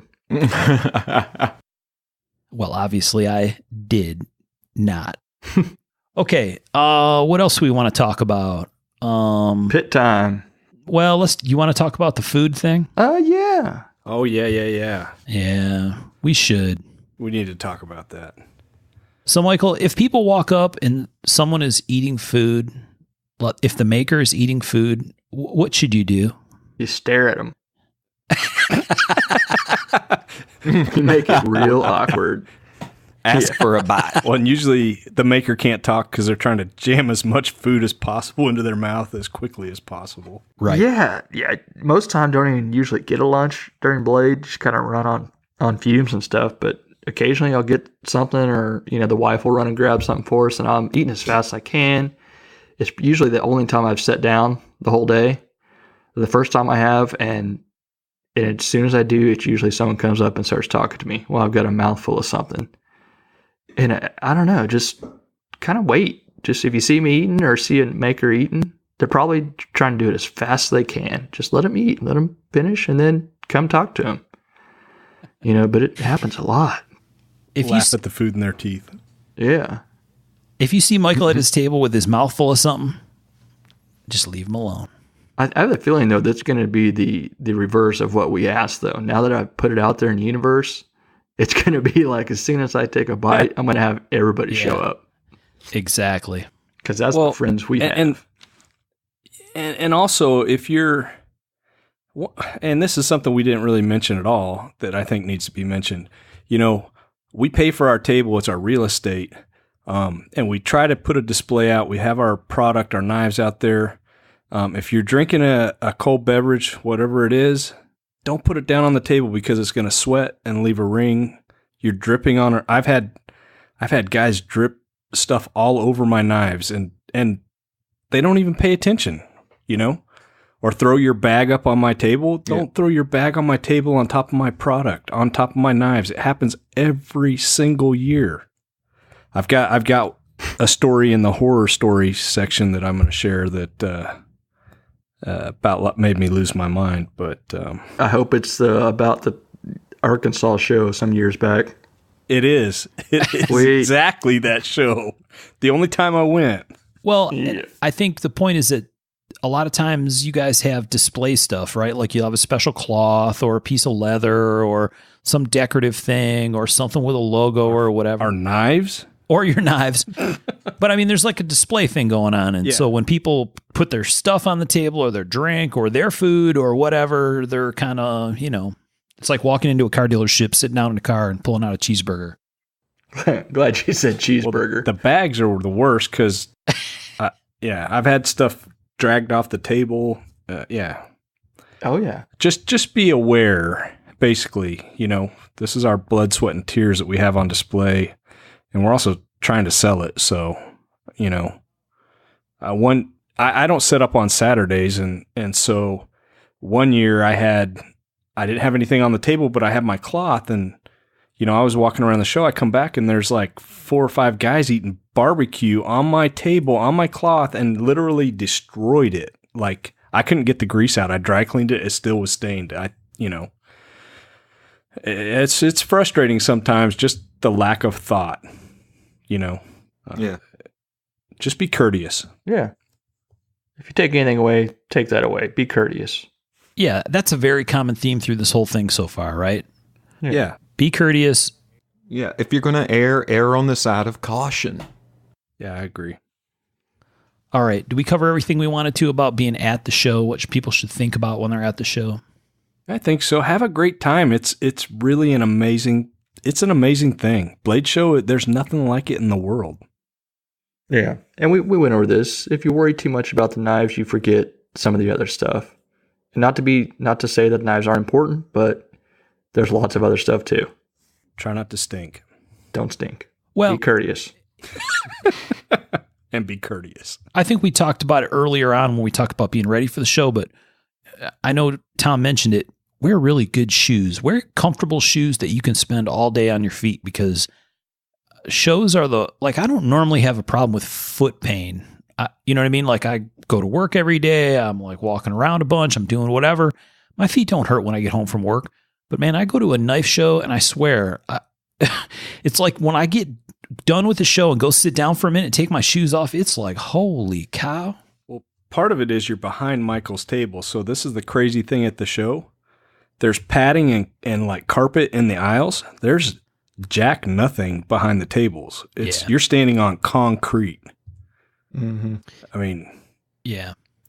Which one thing in Vegas, anyways, I'll tell that story later.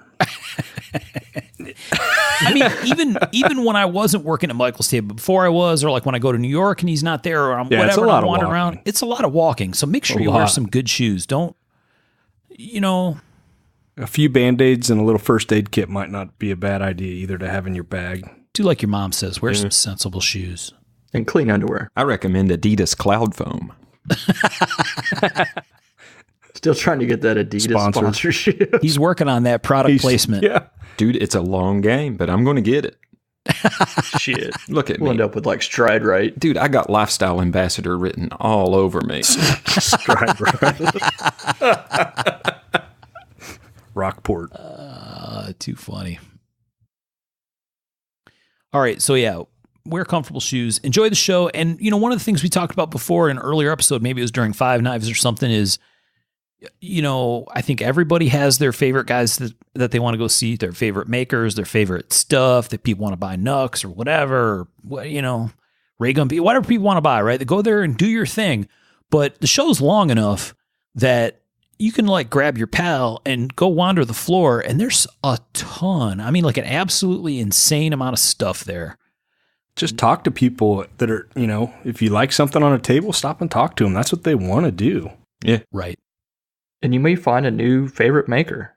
And there's this kind of, Yeah. and it's hard for us to kind of get around it, but sometimes you'll see a table and it'll have knives on it, and you'll be like, okay, so why are the knives still there?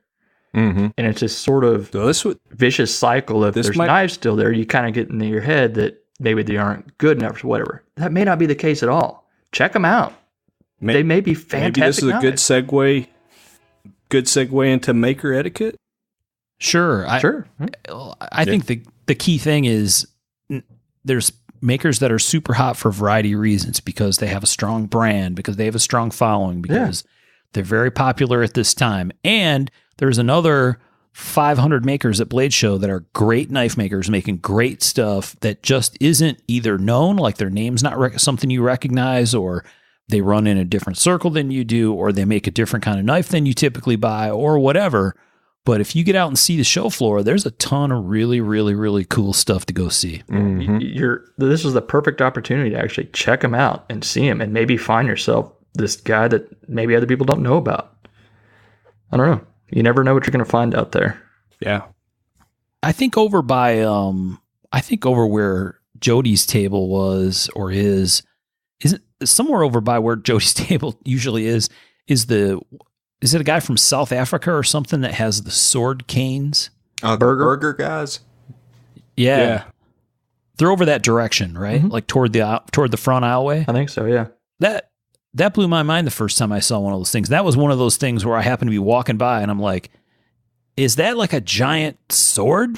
It's like, oh yeah. The guy's like, here, check it out. And they hand it to me, and it's a walking cane, like a very trick looking, super custom walking cane with basically like a daggerish sword thing inside.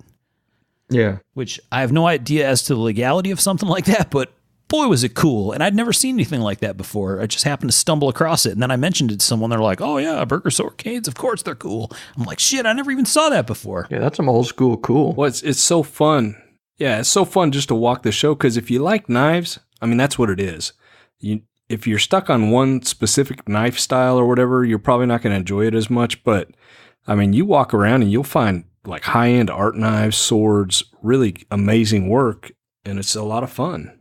Man, there's even cheap knives that are cool. I mean, Yeah. Right. there's just yeah. a plethora of fucking cool knives there in every price range. There's dealers, yeah. Don't get stuck in your own kind of social media rut, I guess. Or Yeah. you know, who you think is your favorite maker, because there's, like we're talking about, there's plenty of stuff out there. And check out some of the stuff that you don't even like, the styles that you may not think are for you. Like if you're not into Bowie knives, go check some out, because it's just a different form of art. Just because they haven't maybe appealed to you, you know, on paper or something like that, still worth checking out. Something different. Just go and check the stuff out. It's a lot of fun. Mm-hmm. If you see something real cheap and old, you come get me. Yeah. Don't You buy it and bring it back to table 16A. don't tell anyone else. Just come get me. WWE Kronk, just throwing that out there. Very much. There'll be that one for $5,000 back there. It's always there. Always there. Mm-hmm. Dude, there needs to be a book on Kronk. I'm just throwing that out there. If somebody has an awesome Kronk collection, write a book. Oh, yeah. His stuff. Anyways, all right. Done. So, Tom, you were thinking this is a good spot to talk about maker etiquette. So this is etiquette from you guys' side of the table, right? Yeah, and I think it might be a good segue there, because it's still in the show. you know, it's still kind of, it's the other side of the table, basically. Ooh. You know, and I think Behind the candelabra, as it were. well, yeah, I mean, it. Did you just say You behind look around the candelabra? Yes, I did. Fantastic. Would you like to join me there? Well, yeah. I like cool stuff and rings and pianos, right? And tigers and whatever. Hey, man, whatever's Now, going on. dude, seriously, I'm all about tigers. If I could get a tiger, I would have one. You and Mike Tyson. Oh, man, if I could have a Mike Tyson quality tiger, like that dude's probably getting the good import tigers. He's not getting these bullshit tigers. He's If getting you the real come down deal. here, I'll take you to the drive-through safari. Not like those flea market tigers like you find in Southern Ohio. Yeah. Yeah. Which turns out just a big cat somebody spray painted. It's a big old fat ass cat. That ain't a tiger. Shaved your dog, asshole. Fool me once. Fool me once. Bobby, would you try to sell me? All right. Well, this has been Tiger Talk with the gang. Yeah. New segment. Crazy. Back to Tom's behind the candelabra moment. Go for it. Yeah, no, I mean, if you're a maker, maybe this is your first show, maybe you've gone to a bunch of shows and maybe, you know, it didn't turn out like you thought or whatever, but, you know, I feel like, you know, when I started going to shows, Bob Dozier, I was working for him, and he kind of, you know, read me the riot act kind of, you know, he's like, don't ever sit at your table, you know, try to draw people into your table. I mean, that's part of what you're doing. You got to sell here, right? And so you see people, if you look around, you'll see people sitting at their table and they're reading a book or scowling or whatever, and they've got a table full of knives and they can't figure out why they're not selling them, you know? And it may not just be that, but if stand up, it puts you on eye level with your customers. They're standing up, they're walking by. It's less awkward. Put a smile on your face, shake hands. My hand is trashed by the end of the first day. You know, it literally is sore. But how hard are you it's squeezing? part of it. Well, it's not me, dude. Damn. Some of these guys got some pretty hardcore grip, but you know, I mean, try to engage your customer, and it's not just all about the knives. Talk about them. You know, that's, you know, if you can get them to open up and start talking, you know, that's we talk about making relationships. That's a start. You know, and then talk to them about your knives. You know, Marlo, be nice, be happy, be courteous. Don't scowl. Stand up. Marlo told me that one about stand. You know, he's like, you always stand behind your table, and I have ever since. You know, it's like you said, it's about being approachable. You need to be there. If you've got, you know, if you got back pain or, you know, whatever, you can't do it. But if there's not a good reason, try to stand up. Yeah. There's exceptions, but yeah, be approachable. You know, and be ready to talk. You know, I lose my voice every damn show. And if you smoke, get a nicotine patch or something, because you can't sell knives if you're standing on the back outside the show.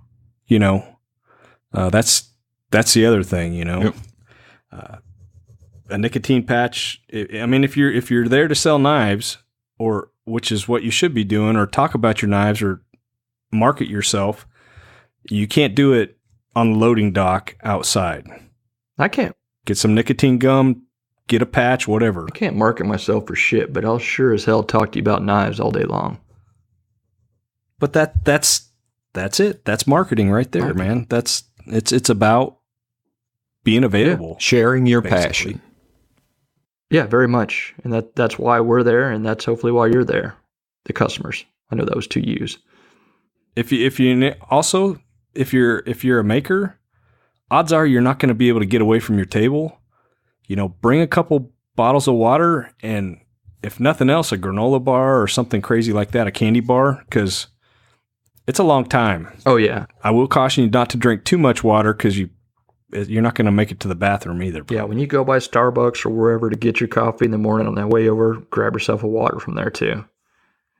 It's and an extra chocolate croissant. Yeah. They're pretty tasty. Chocolate on the show floor about 1 p.m. is a bad plan, though. That's just liquid by that point. It's all melty. Yeah, it's really hot. But you can powder it with some of that monkey ass or whatever the hell you got. Yeah. Don't put it on your candy bar, man. Butter it up with monkey butt. Monkey butt. Yeah. Yeah.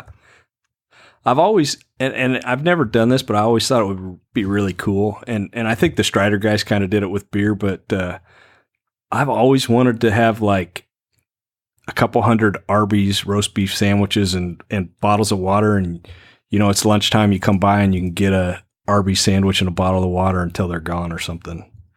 Be kind of fun. Hell yeah, man. I love Arby's. I'm in for that. All right. So this year, you heard it first, guys. There's going to be a lot of Arby's at Tom's table. Son of a gun. What did I do? And a boarding cutlass with pack-a-wood. Sorry. Strike out on both of them. For some people. Yeah, the point is be ready to do business. You know, take change. Look at the knives you're taking. Look at the kind of count up what it's going to cost and try to take a proper amount of change or price them accordingly in even 100s. You know, because a lot of folks bring $100 bills. So be prepared. I've had a hard time being prepared in the past because it's like usually by the time I get there, I'm broke. I got my wife. But yeah. What's that? My wife. Yeah, you got a wife. Abby is prepared for both of us. But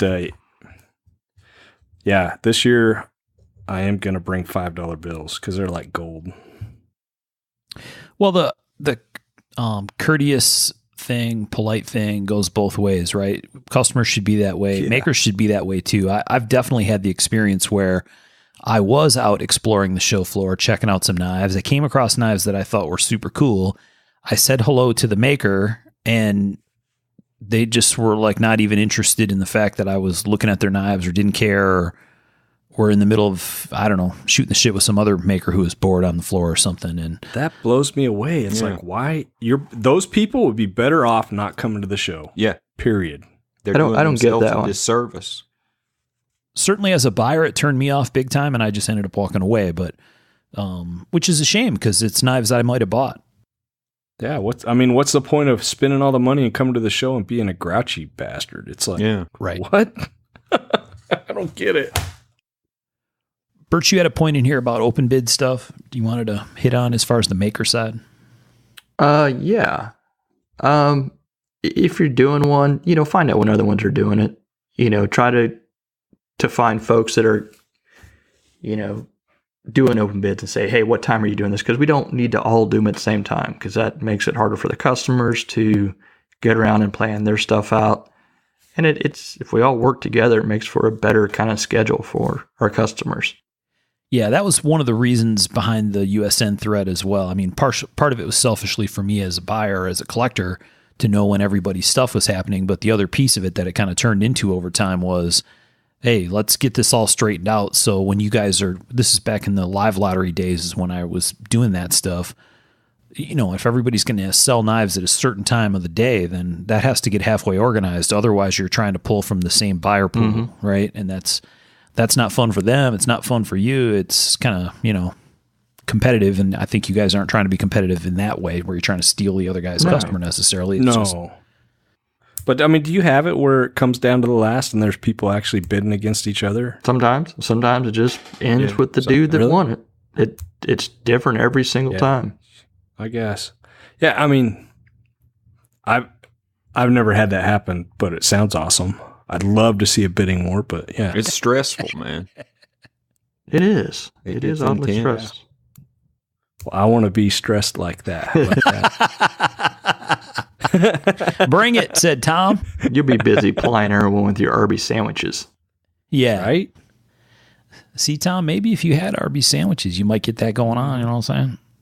Dude, I'm just saying, I've always thought it was pretty cool. Have roast. Of course, now they get like $6 for a sandwich instead of like 3 for $5. Damn. Whatever. Man, you would have some roast beef slapped all over your knives. It would get gross.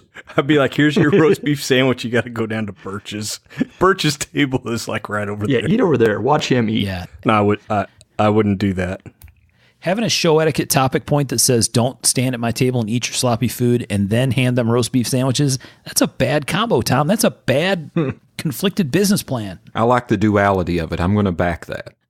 But it's a beautiful thing. A roast beef sandwich in the Blade Show. I mean, you're so freaking hungry. You got to admit that would be a beautiful thing. I think I like the beer Yeah, thing. well- Maybe not. Maybe I'm just saying.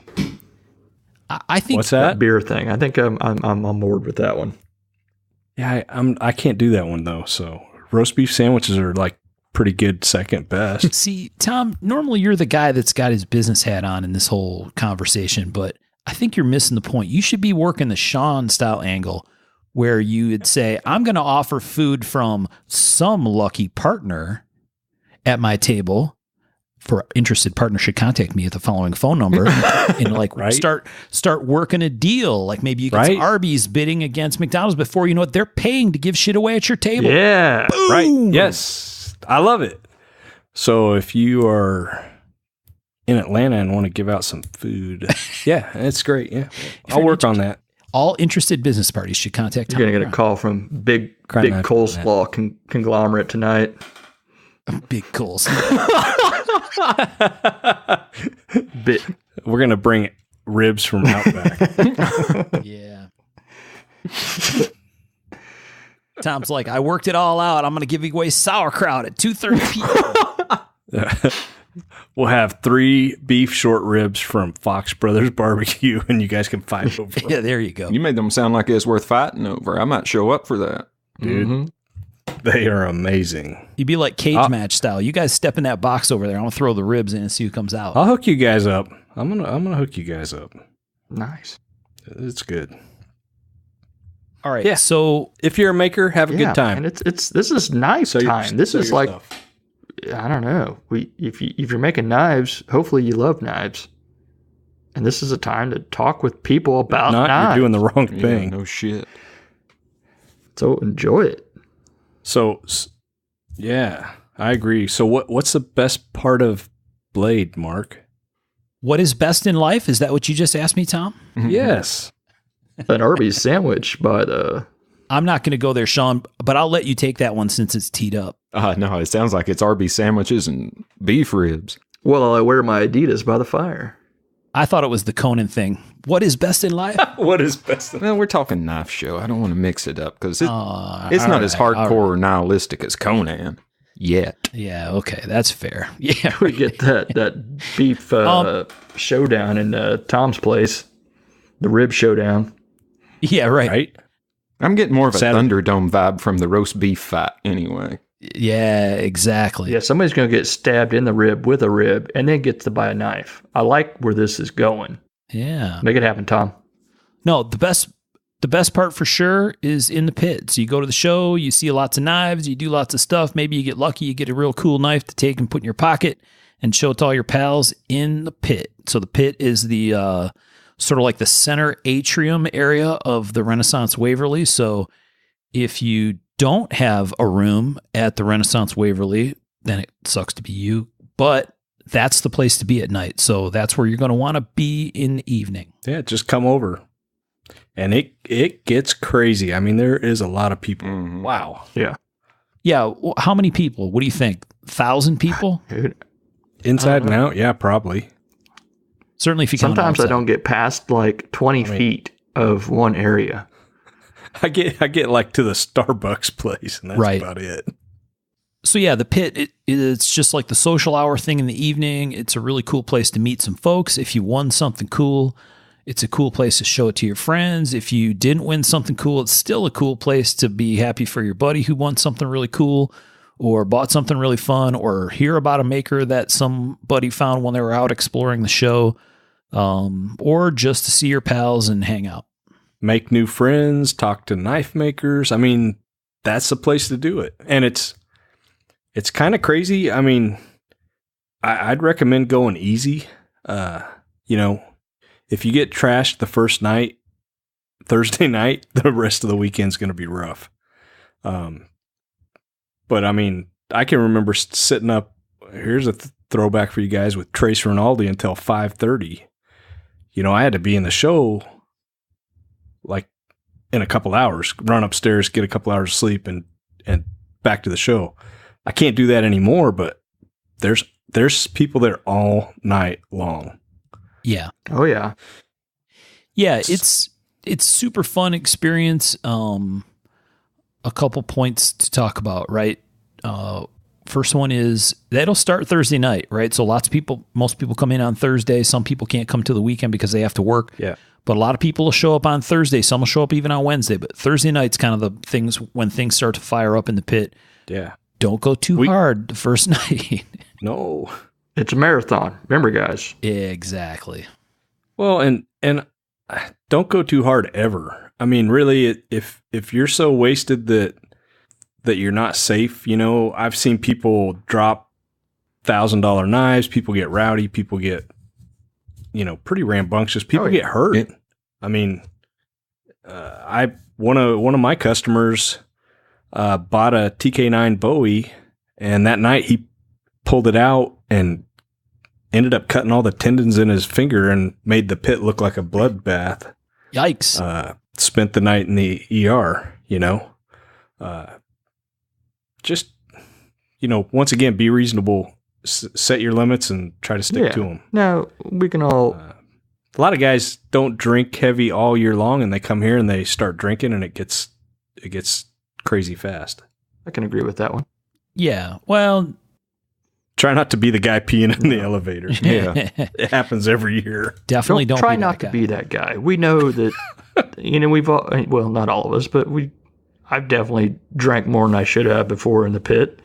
No. You're tired, you haven't done anything but work and not sleep, and you get there and you see your friends, and it's a great, you're like, shit, yeah, I can relax finally, sort of. You drink some beer, but try not to. But being tired makes it even. Yeah, but try not to be that guy. Being tired makes it. I'm saying. But that's another thing. I mean, being tired and exhausted and not eating all day, it's gonna hit you a little harder. Yeah. So just be aware. Just be careful, and this is also, you're in a public place. I know it gets a bit wild, and there's people doing lots of stuff, and it's loud and whatever. But yeah, you don't have to be the craziest of the group. Well, there's something to be said for not being a giant douche, so you shouldn't be that guy. Exactly. That's what I was tiptoeing around. Don't be a douche. Yeah. All right. Have fun. Have a great time. We do. We all do. Have a great time. Just don't be a douche. Yeah. Don't throw a knife at somebody. Don't wave knives around. Just be courteous and not a douche. And be a little chill. Chill. Be chill. Friendships have been ruined by actions that happened in the pit. Ooh. We all know this. Yeah. I mean, it's happened, I mean, we've been there and seen some of this stuff, and it's kind of crazy. Don't just, once again, be courteous. Have a good time. Look at the awesome knives that are there. Hang out, talk knives, drink your cold beverages, and enjoy. I feel like we're being a bit preachy, but you guys know what we're talking about. No, I'm not being. I'm trying not to. I'm not meaning to come across preachy, but Sorry. I'm talking about all of us. We're just trying to, just know your limits, I guess. yeah, And try not to shoot past them at 100 miles per hour with a knife in both hands in you. with an Irish car And a bomb. jug of shine. Exactly. Yeah. Whatever. Yeah. So, and like we talked in a previous episode about, I talked about experience I had where I was new to the show and the situation. I'd never been to Blade Show before. Someone grabbed me and took me around and introduced me to a bunch of people. Don't be afraid to step outside your clique, your crowd, your friends, your people from some Facebook group or from USN forum or whatever. There's tons of very cool and interesting and fun people there. Say hello to a bunch of people, and you might be surprised you'll end up expanding your network of friends and people and maybe somehow even end up meeting some people that you didn't even realize were there. And that's a very cool thing about shows. Most of my best friends were met at Blade Show. It's kind of crazy. Yeah. The people I consider my best friends are people I've met in the pit or at the show or whatever. Very true. And if you see someone kind of standing alone that, looks a little new to the place, pull them in, talk to him for a minute, Yeah. We were all that guy at one point. We were all new. And you got something in common with them. Yeah. They're at a knife show. This is a target-rich environment. Yeah. I don't know what that means, but yes. Well, I mean, like you're saying, it's all Like about shooting knife fish stuff. in a barrel. Yeah, it's not like you're... Can't miss. Sean, you got anything you want to add here about the pit and that whole scene or experience or whatever? I mean, you guys are talking about moderation and whatnot, and that's all foreign to me, so I'm just kind of hanging back on that one. Whatever, man. I was waiting for Sean to come in with some little bit of good common sense. Yeah, like pregame. Start drinking a few months out so you know what your limit is. Right. Work your way up. Build your Exactly. tolerance. Yeah. Hell yeah. Well, so we talked about before the show. We talked about what to do and not to do at the show. We talked about the pit. We talked about maker etiquette. So I think that pretty much covers the main stuff, right? Mm-hmm. Yeah, maybe we should like post up some good restaurants too in a thread or something, because that's the other good part about the show is the food. Atlanta has some amazing restaurants, and most of them are pretty close. You can catch a pretty decent meal with some friends, make some friends. It's sharing a meal is it's a big deal, I think. Yeah. It is. Although it gets harder and harder to do. It does. You know, the crowds Just gotta got do bigger and bigger, and it's hard to do those sometimes. Yeah. Well, I can remember doing where we would go out and there's like 50 people at the table, and we just don't do that anymore. It's hard to do, man. Big giant groups are hard, but grab a couple friends. And like Tom said, if you're a food person or a food enthusiast, or you just like good food, there's some awesome choices around Atlanta.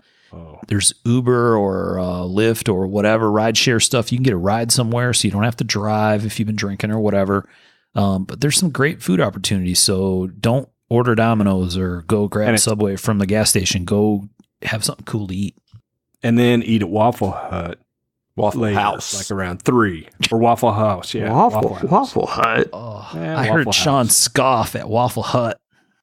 Oh, That's like that damn Huddle House. that is the imposter Waffle House. To hell with that. You're disrespecting single moms all across America. Man, I love Waffle House. Hardly ever do I go to a show that I don't have at least one meal from Waffle House. And anybody who comes to my house, I have to pick up from the airport. You're getting fed fucking Waffle House after I pick your ass up. That's the best third supper. I mean, Oh, yeah. Heck yeah. All right. So we've been going a while. So I think we covered the main stuff we want to talk about with this show etiquette thing. Hopefully some people heard some stuff and some makers heard some things too. And maybe there were a couple funny things along the way, but what about your Blade Show horror stories or funny stories or whatever? So Tom, you had a funny one you wanted to tell. so yeah, I mean, I've got a couple, but last year one of the dealers pulled a knife out of the sheath and promptly stabbed it in their finger and kept bleeding all over my table. I'm like, dude, hold pressure and go away. I'll come back when it stops. And he kept like looking at it and it'd still squirt blood. And I'm like, no, you got to hold pressure. So he'd hold pressure and then squirt blood. I'm like, anyways, he finally went away, got it to stop, came back, and I super glued it. But I know that's kind of a weird, funny one, but horror story didn't happen. I like how as a nurse, your medical advice was go fucking bleed somewhere else. Right. I like that. Yeah, I mean, just hold pressure and go away and come back when it's done. Tom's got the stopwatch going on when that guy's going to bleed out on the floor. And he's just like, hey, man, I'm just telling you, you have about 37 seconds left. You better hold it. They said the bathroom looked horrible, but anyways, he came back and we super glued it when it stopped bleeding. That's what you got to do. Hold pressure. Yep. But my horror story happened at a different show, at the A.G. Russell show, the one year I went. And I forget the guy's name. I'm not going to mention it, even if I did know it. But some I know it. Yeah, I think I do too, actually. But anyways, he brought his mom to the show, right? And he's trying to push belts.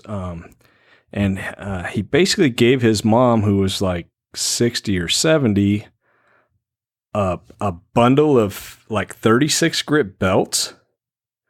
So this is like, 10, 15 pounds of belts. And she walks up to my table, and my knives are all out on my table, and she just throws it on the table, and she's like, hey, you want to buy these? I'm like, oh. That's like the absolute worst thing you could ever imagine if you're a knife maker. And I was just like, I about had a stroke. Birch had the table right next to me at the time. And, we just couldn't believe it, man. It was crazy. No. I mean, that's like everything you shouldn't do. And if you're there with a dealer, you should know that. But anyways, that's my horror story. That's a pretty good one.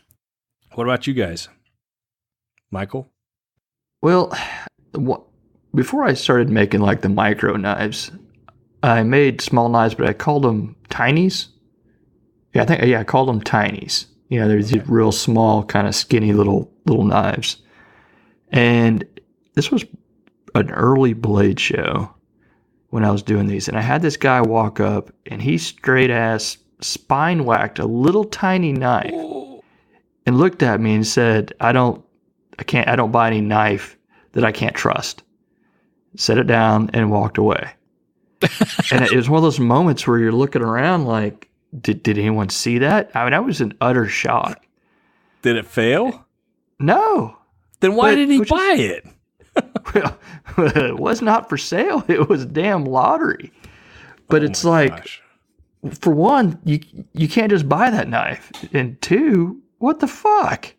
I mean, it was crazy. I could not believe that someone spine whacked a knife.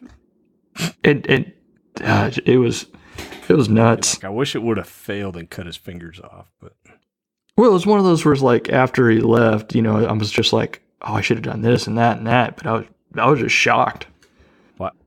It's crazy. I mean, yeah. Oh, wow. Tom wanted to be able to say, hey, man, pick your fingertips up off the floor and put some pressure on that. Yeah, right. Yeah. Stop bleeding on my table. And go away. I had a guy do like a wrist flick from the shoulder all the way down to his knees with one of my open bids and smeared. I mean, this is a carbonized lock. He smeared titanium on the lock blade and it made it sticky, and I had to take it home and fix it. I was like, oh. Yeah, these are mechanical objects. You can make them fail if you work hard enough. Yeah. But it's not your job. Though. If you don't own it. Never spine whack a blade. Yeah. Yeah, that's bad. Sean, you got a horror story you want to share or anything funny that you saw happen at Blade or horrifying? Well, this isn't from Blade, but the best one I got. I was doing a local show in North Carolina at Davies Indoor Range when it was open. And it was an invite-only show. Really nice show. And I'm standing there. I think it's the first day of the show, about 3/4 of the way through the day. And there was another maker there. He was older than me. I don't believe he had been making as long as me. And he's standing there looking at my stuff, and he's jabbering and talking, and the dude's really excited. I mean, I don't think he'd been to a knife show ever before, maybe, because he was all jacked up. And then he starts to where he's going to lay down the science of heat treating S30V for me and let me in on the secrets, because all my knives are S30V, and obviously I don't know what the fuck I'm doing, and I need that heads up. So he goes to pull out, he does all Loveless stuff, He goes to pull the drop point hunter out of his belt, and he's so jacked up and fucking shaken from it. He fumbles it, drops his knife point first onto the handle of one of the knives on my table, and then it racks across 3 others. Oh, shit. Now, thankfully, the 3 that it went across, it didn't do anything to. The one it hit point down on, it took a gouge out of the G10. Ooh. And the dude looks at it and goes, well, that should sand out, and takes off over to his fucking table. To get another bump. And yeah, that just went all over me. I'm like, wow, really? From another maker? Fucking really? Holy shit. Well, did it sand right out? You're like speechless. Yeah, and he never did lay down the vital knowledge of what I should be doing with my S30V, so I feel like I got double gypped. It's probably why it's no good. Your knives are probably not as good as they could have been, Sean. Man, if my heat treat was better, that G10 would have been able to take it. I don't know. Yeah. Exactly. That's a commutative property of the riddle of steel right into the G10. Mm-hmm. Yeah. That's a bad one. He came back to me the next day and was like, do you want to run down to my shop and try to work that out? And I was like, no, man, I came here to sell knives, not work on knives. I do that in my shop. Right.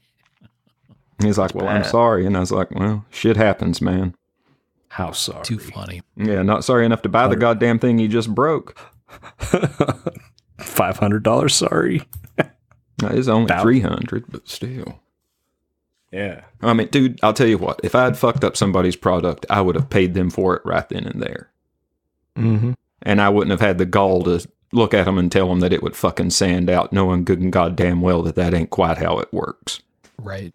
It's because you're a stand-up guy, Sean. That's what stand-up guys do. That's crazy. I don't know. But crazy stuff, man. That's my best one. Oh, you have another one? No, that's my best one. Oh, yeah, I've got all kinds of times I've been insulted and people just done stupid shit, but that's the one that really comes to mind. Shit, I was settling in for a story time. Oh, man, that's not the first time I've had knives dropped. Let's hear another one. Once again, okay, this was at another show, not Blade Show. And once again, the dude, I think it was his first time seeing my knives, and he was so excited, he was trembling. And he's picking this one up, and he's shaking like a fucking leaf, and goes to thumb it open, and I'm like, wow, I'm surprised it stayed in his hand. And then when he's going to set it back down, he drops it across two other knives. Oh, shit. Mm-hmm. Do you guys... I think it was Custom Gun and Knife where we had the build-offs. Do you remember that? Yeah, we talked about that not too long ago. Yeah, well, remember we did one of the build-offs and you had to bring your knives to Blade and they were all on display. That Custom Guns and Knives had a booth. Oh, yeah, booth. yeah. And I had some knives in the case and I don't remember who was running the booth, but they like dropped a bag on top of like the whole row. Wow.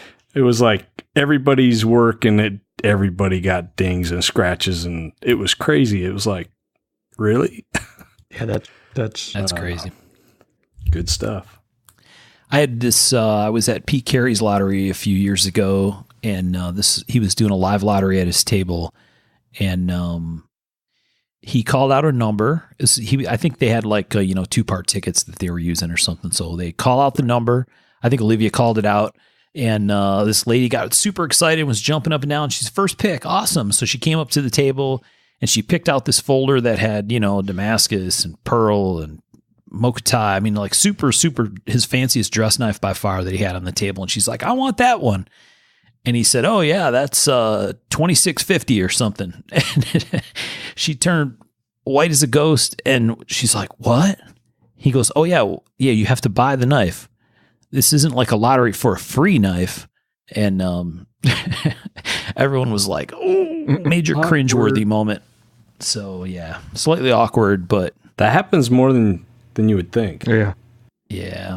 It's understandable. I mean, you said if you aren't into knives and you see just this crowd of people putting stuff in for something, it's hard to believe they're willing to pay $1,000+ for, something, a chance to get that. This many people want a chance to get this knife.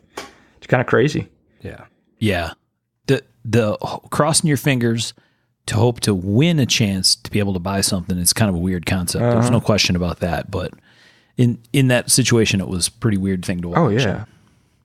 When I describe how that works to like my family members, they think I'm crazy. Like not my immediate family. They get it. They understand, but they're like, oh, you're doing a lottery for people for free? That's really nice. I'm like, no, it's a chance to win, to buy it. You're winning a chance to buy a knife. And they're like, what? I try real hard to never explain that because I just sound like an asshole. It's, yeah. Yeah. Yeah. And you're not being an asshole. You're trying to be as fair as you can, but it's still, yeah. Well, I mean, explaining it to people. When I explain that to my family. Trying to explain it just doesn't go well. I make knives. People buy them. Yeah, they buy them. That's awesome. Yeah. All right, fellas, do we have any other stuff we want to talk about with show etiquette? We got a couple other little things we got to hit here. So any other show etiquette stuff you want to throw in? I don't think so. I think at least I don't. I think we did a really good job. I don't know about good job, but we definitely ranted it up. Yeah, well, we had fun. We covered the points. Mm-hmm. I'm sure there's stuff we missed, but Tom feels really good about what we just talked about. Yeah. Waffle House, good. Huddle House, not good. Man, a Waffle House sponsorship. Oh, That would be sweet, right? That would be sweet like Waffles. fucking cupcake, man. Come by Tom's table, get a bottle of water and a plate of Waffle House. Mm-hmm. That seems like a really bad idea for the show, but, after the show. Imagine syrup bottles. Imagine how much syrup would be everywhere. Maple syrup on the show floor should be like banned, like a... That'd be La Brea tar pit all over again. Yeah. Yeah, but the pecan syrup's okay, right? No exceptions. All right. So one of the other things, two other things I wanted to hit on. One is the other day, Mikey Van Meter posted a video on Facebook. I think he put it in David Sharp's group originally. And it's about knife maker David Sharp and about David's story. And if you haven't seen it, I recommend checking it out. And I think, like you said, it was okay if I posted a link to it. So I don't think I posted it in the Facebook group for Mark of the Maker, but I will, because I think it's very well done and very well produced. Short documentary, I would call it. Short meaning 5 or 6 minutes long. It's not very long, but it's very well made. And it very much fits with the theme of what we've been talking about for these 11 episodes or whatever, which is about knife makers and why they do it and kind of their passion for it. And David has a very interesting and different kind of path that he took to be a knife maker. And I thought it was a fantastic video. I think a couple of you guys saw it as well, right? Yeah. I highly recommend it. I mean, it's everything about it's top notch. It's shot very well. It's edited very well. It's engaging and entertaining. You can't ask for more. And it's only like 5 or 6 minutes. So it's not even a time investment, really. Yeah, really well done. And honestly, David Sharp is really one of, he's a friend. He's building some really awesome Loveless stuff. He's building awesome stuff of his own. But, Mark, you talked about the Big Bear Bowie. If you wanted one, but maybe you can't afford a Loveless, that's a great place to look. I mean, his stuff is clean. Oh, exceedingly. Yeah, very much so. Good guy, great maker, super nice short documentary video that Mike put together. Yeah. So I'll post a link to it in the Mark of the Maker Facebook group. So definitely check that out. And then again, I wanted to circle back to the beginning here. Thanks to Nick Rolfe for giving us the cool read-in for the show. Very nice of him to take the time to do that. Nick's a professional musician, a very busy guy. So super cool of him to help us out with that. Oh, yeah. Really and I think, Mark, you were the only one that knew about it, right? That's right. It was a surprise. Well, I was like, what? I sure as shit didn't know what was going on.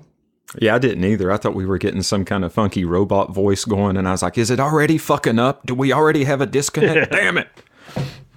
Yeah, it was great. Is it one of those random occurrences of Nick Rolfe's voice inside my own head? Yeah. Am I hearing Nick again? Because that happens. Yeah, he tells me to burn things. Okay, so we did recently these T-shirts for the show, Mark of the Maker A2D2 shirts, and we did a pre-sale on them. We do have a few extra, probably going to bring them to Blade's show. I'll have them at Birch's table if we have them. But for people that bought the shirts, realistically, the reason we're selling the shirts, one, we thought they were cool and funny, neat design. We thought was it's fun. It made us laugh anyway. But it helps support the show. There's some cost to making this whole thing happen and keep this thing rolling. And we need a little bit of equipment because we're going to do some things at Blade Show and some other stuff. So it's a way for folks to support the show. So thank you very much to the people that bought some coffee mugs and some shirts from us. We greatly appreciate your support of the show. As a thank you, we're going to do a little giveaway at Blade Show. So please wear your shirt to the show. And if you do, come by Birch's table with your Mark of the Maker T-shirt 16A. on. Birch is going to be at table 16A. And we're going to have a spot for you to write down your name and phone number, much like the Beat People lotteries that I outlined earlier. And then on Saturday afternoon, we'll pick someone from the list and let you know, and you'll get this little giveaway thing that we're going to do. So it'll be something that Birch is going to bring. He's not willing to commit to what that item is exactly at this point, but something Birch is going to bring, and then we'll have a ray gun bead with it, and it'll be cool. It's not an Arby's sandwich from home. It is not a roast beef sandwich. Which would be pretty awesome. Yeah. But roast beef sandwich might be second place. Mm-hmm. That's a tasty second place. Yeah, we're going to steal one from Tom's giveaway of roast beef sandwiches, and we're going to Third bring it over place to is a 16. waffle. No syrup. No syrup waffle. Waffle no syrup might be like 20th place. That's one of the rings bad. of Dante's hell right there. Yeah, exactly. Yeah. Okay, and then one of the things we're going to do, we really appreciate everyone's enthusiasm for the show. We've got lots of nice feedback and comments about stuff. So we're going to try to be available to talk about the show if you're interested, Saturday at 2 p.m. And again, that'll be at Birch's Table 16A. And if you want to come by, the four of us are going to be there for an hour or two. Yeah. I don't know. Depends on what folks' availability is. But we'll be there from 2 to 3 at least, if not a little longer. We'll see. At Table 16A, come by and say hello. Talk to us about the show. We're interested in your feedback, comments, and otherwise. So kind of podcast show hours we're going to do at Michael's Table on Saturday afternoon. Just come shoot the shit. Yeah. It's going to be fun. Yeah. Talk about your favorite movie knife, that kind of stuff. There'll be a good conversations, I'm sure. I want to thank everybody who participated by posting up in the Facebook group after the movie knife episode. Some folks put up some really great posts there, and thank you guys. Very much. That was fun. It was fun. It definitely seems to be one of those episodes that connected with people. Yeah.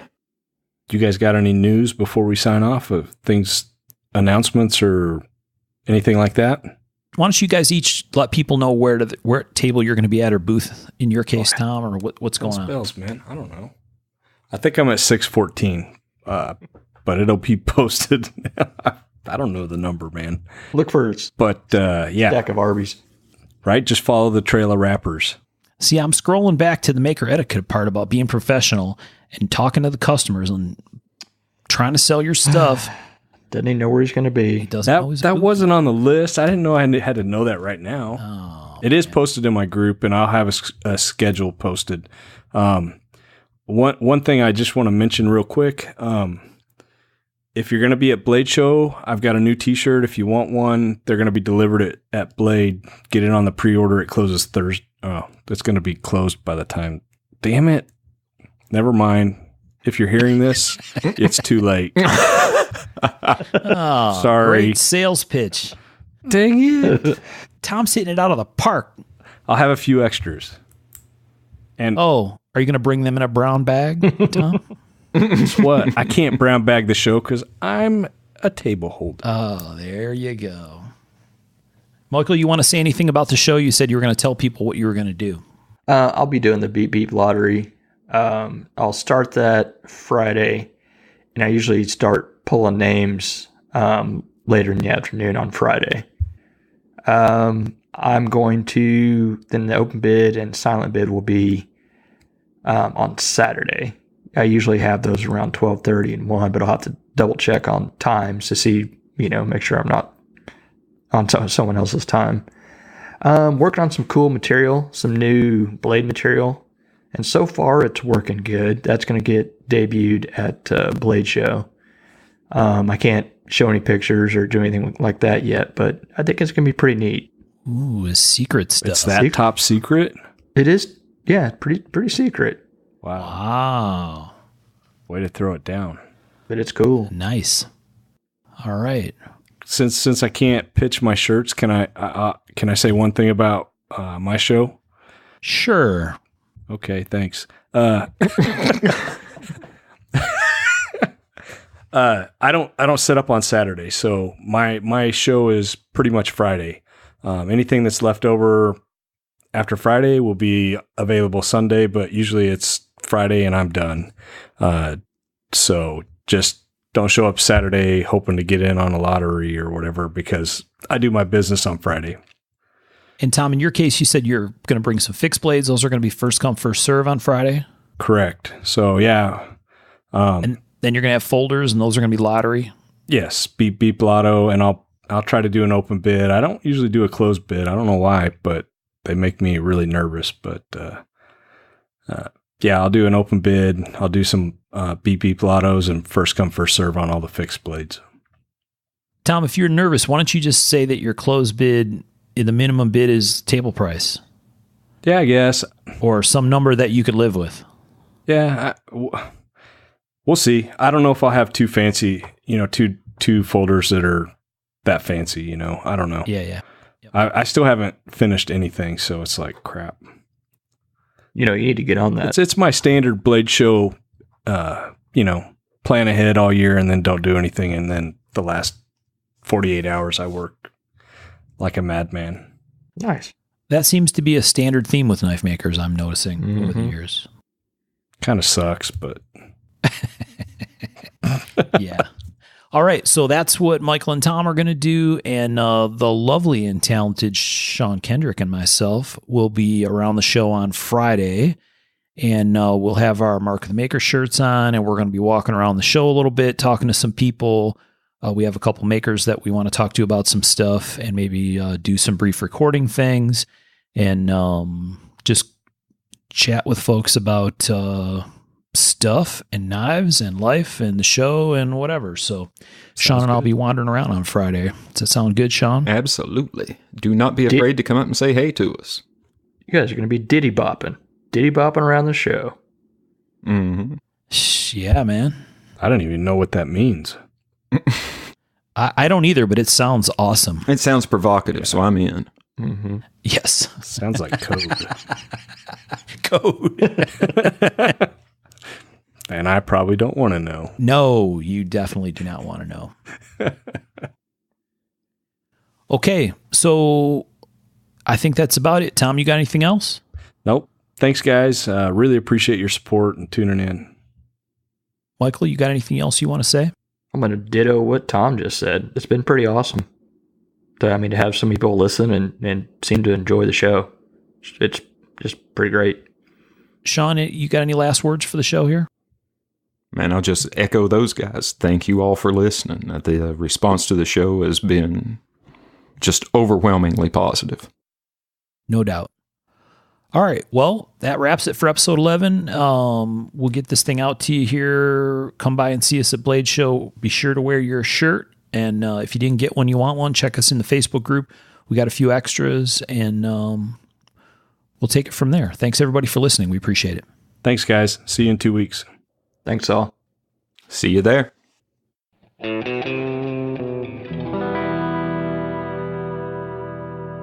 To learn more about our makers, you can find Tom Crine on the web at crineknives.net, in his Facebook group, Crine Knives, or in his Instagram account, @CrineKnives. For Michael Birch, check birchtreeblades.com, Facebook group Birch Tree Blade Works, or Michael's Instagram @BirchTreeBlades.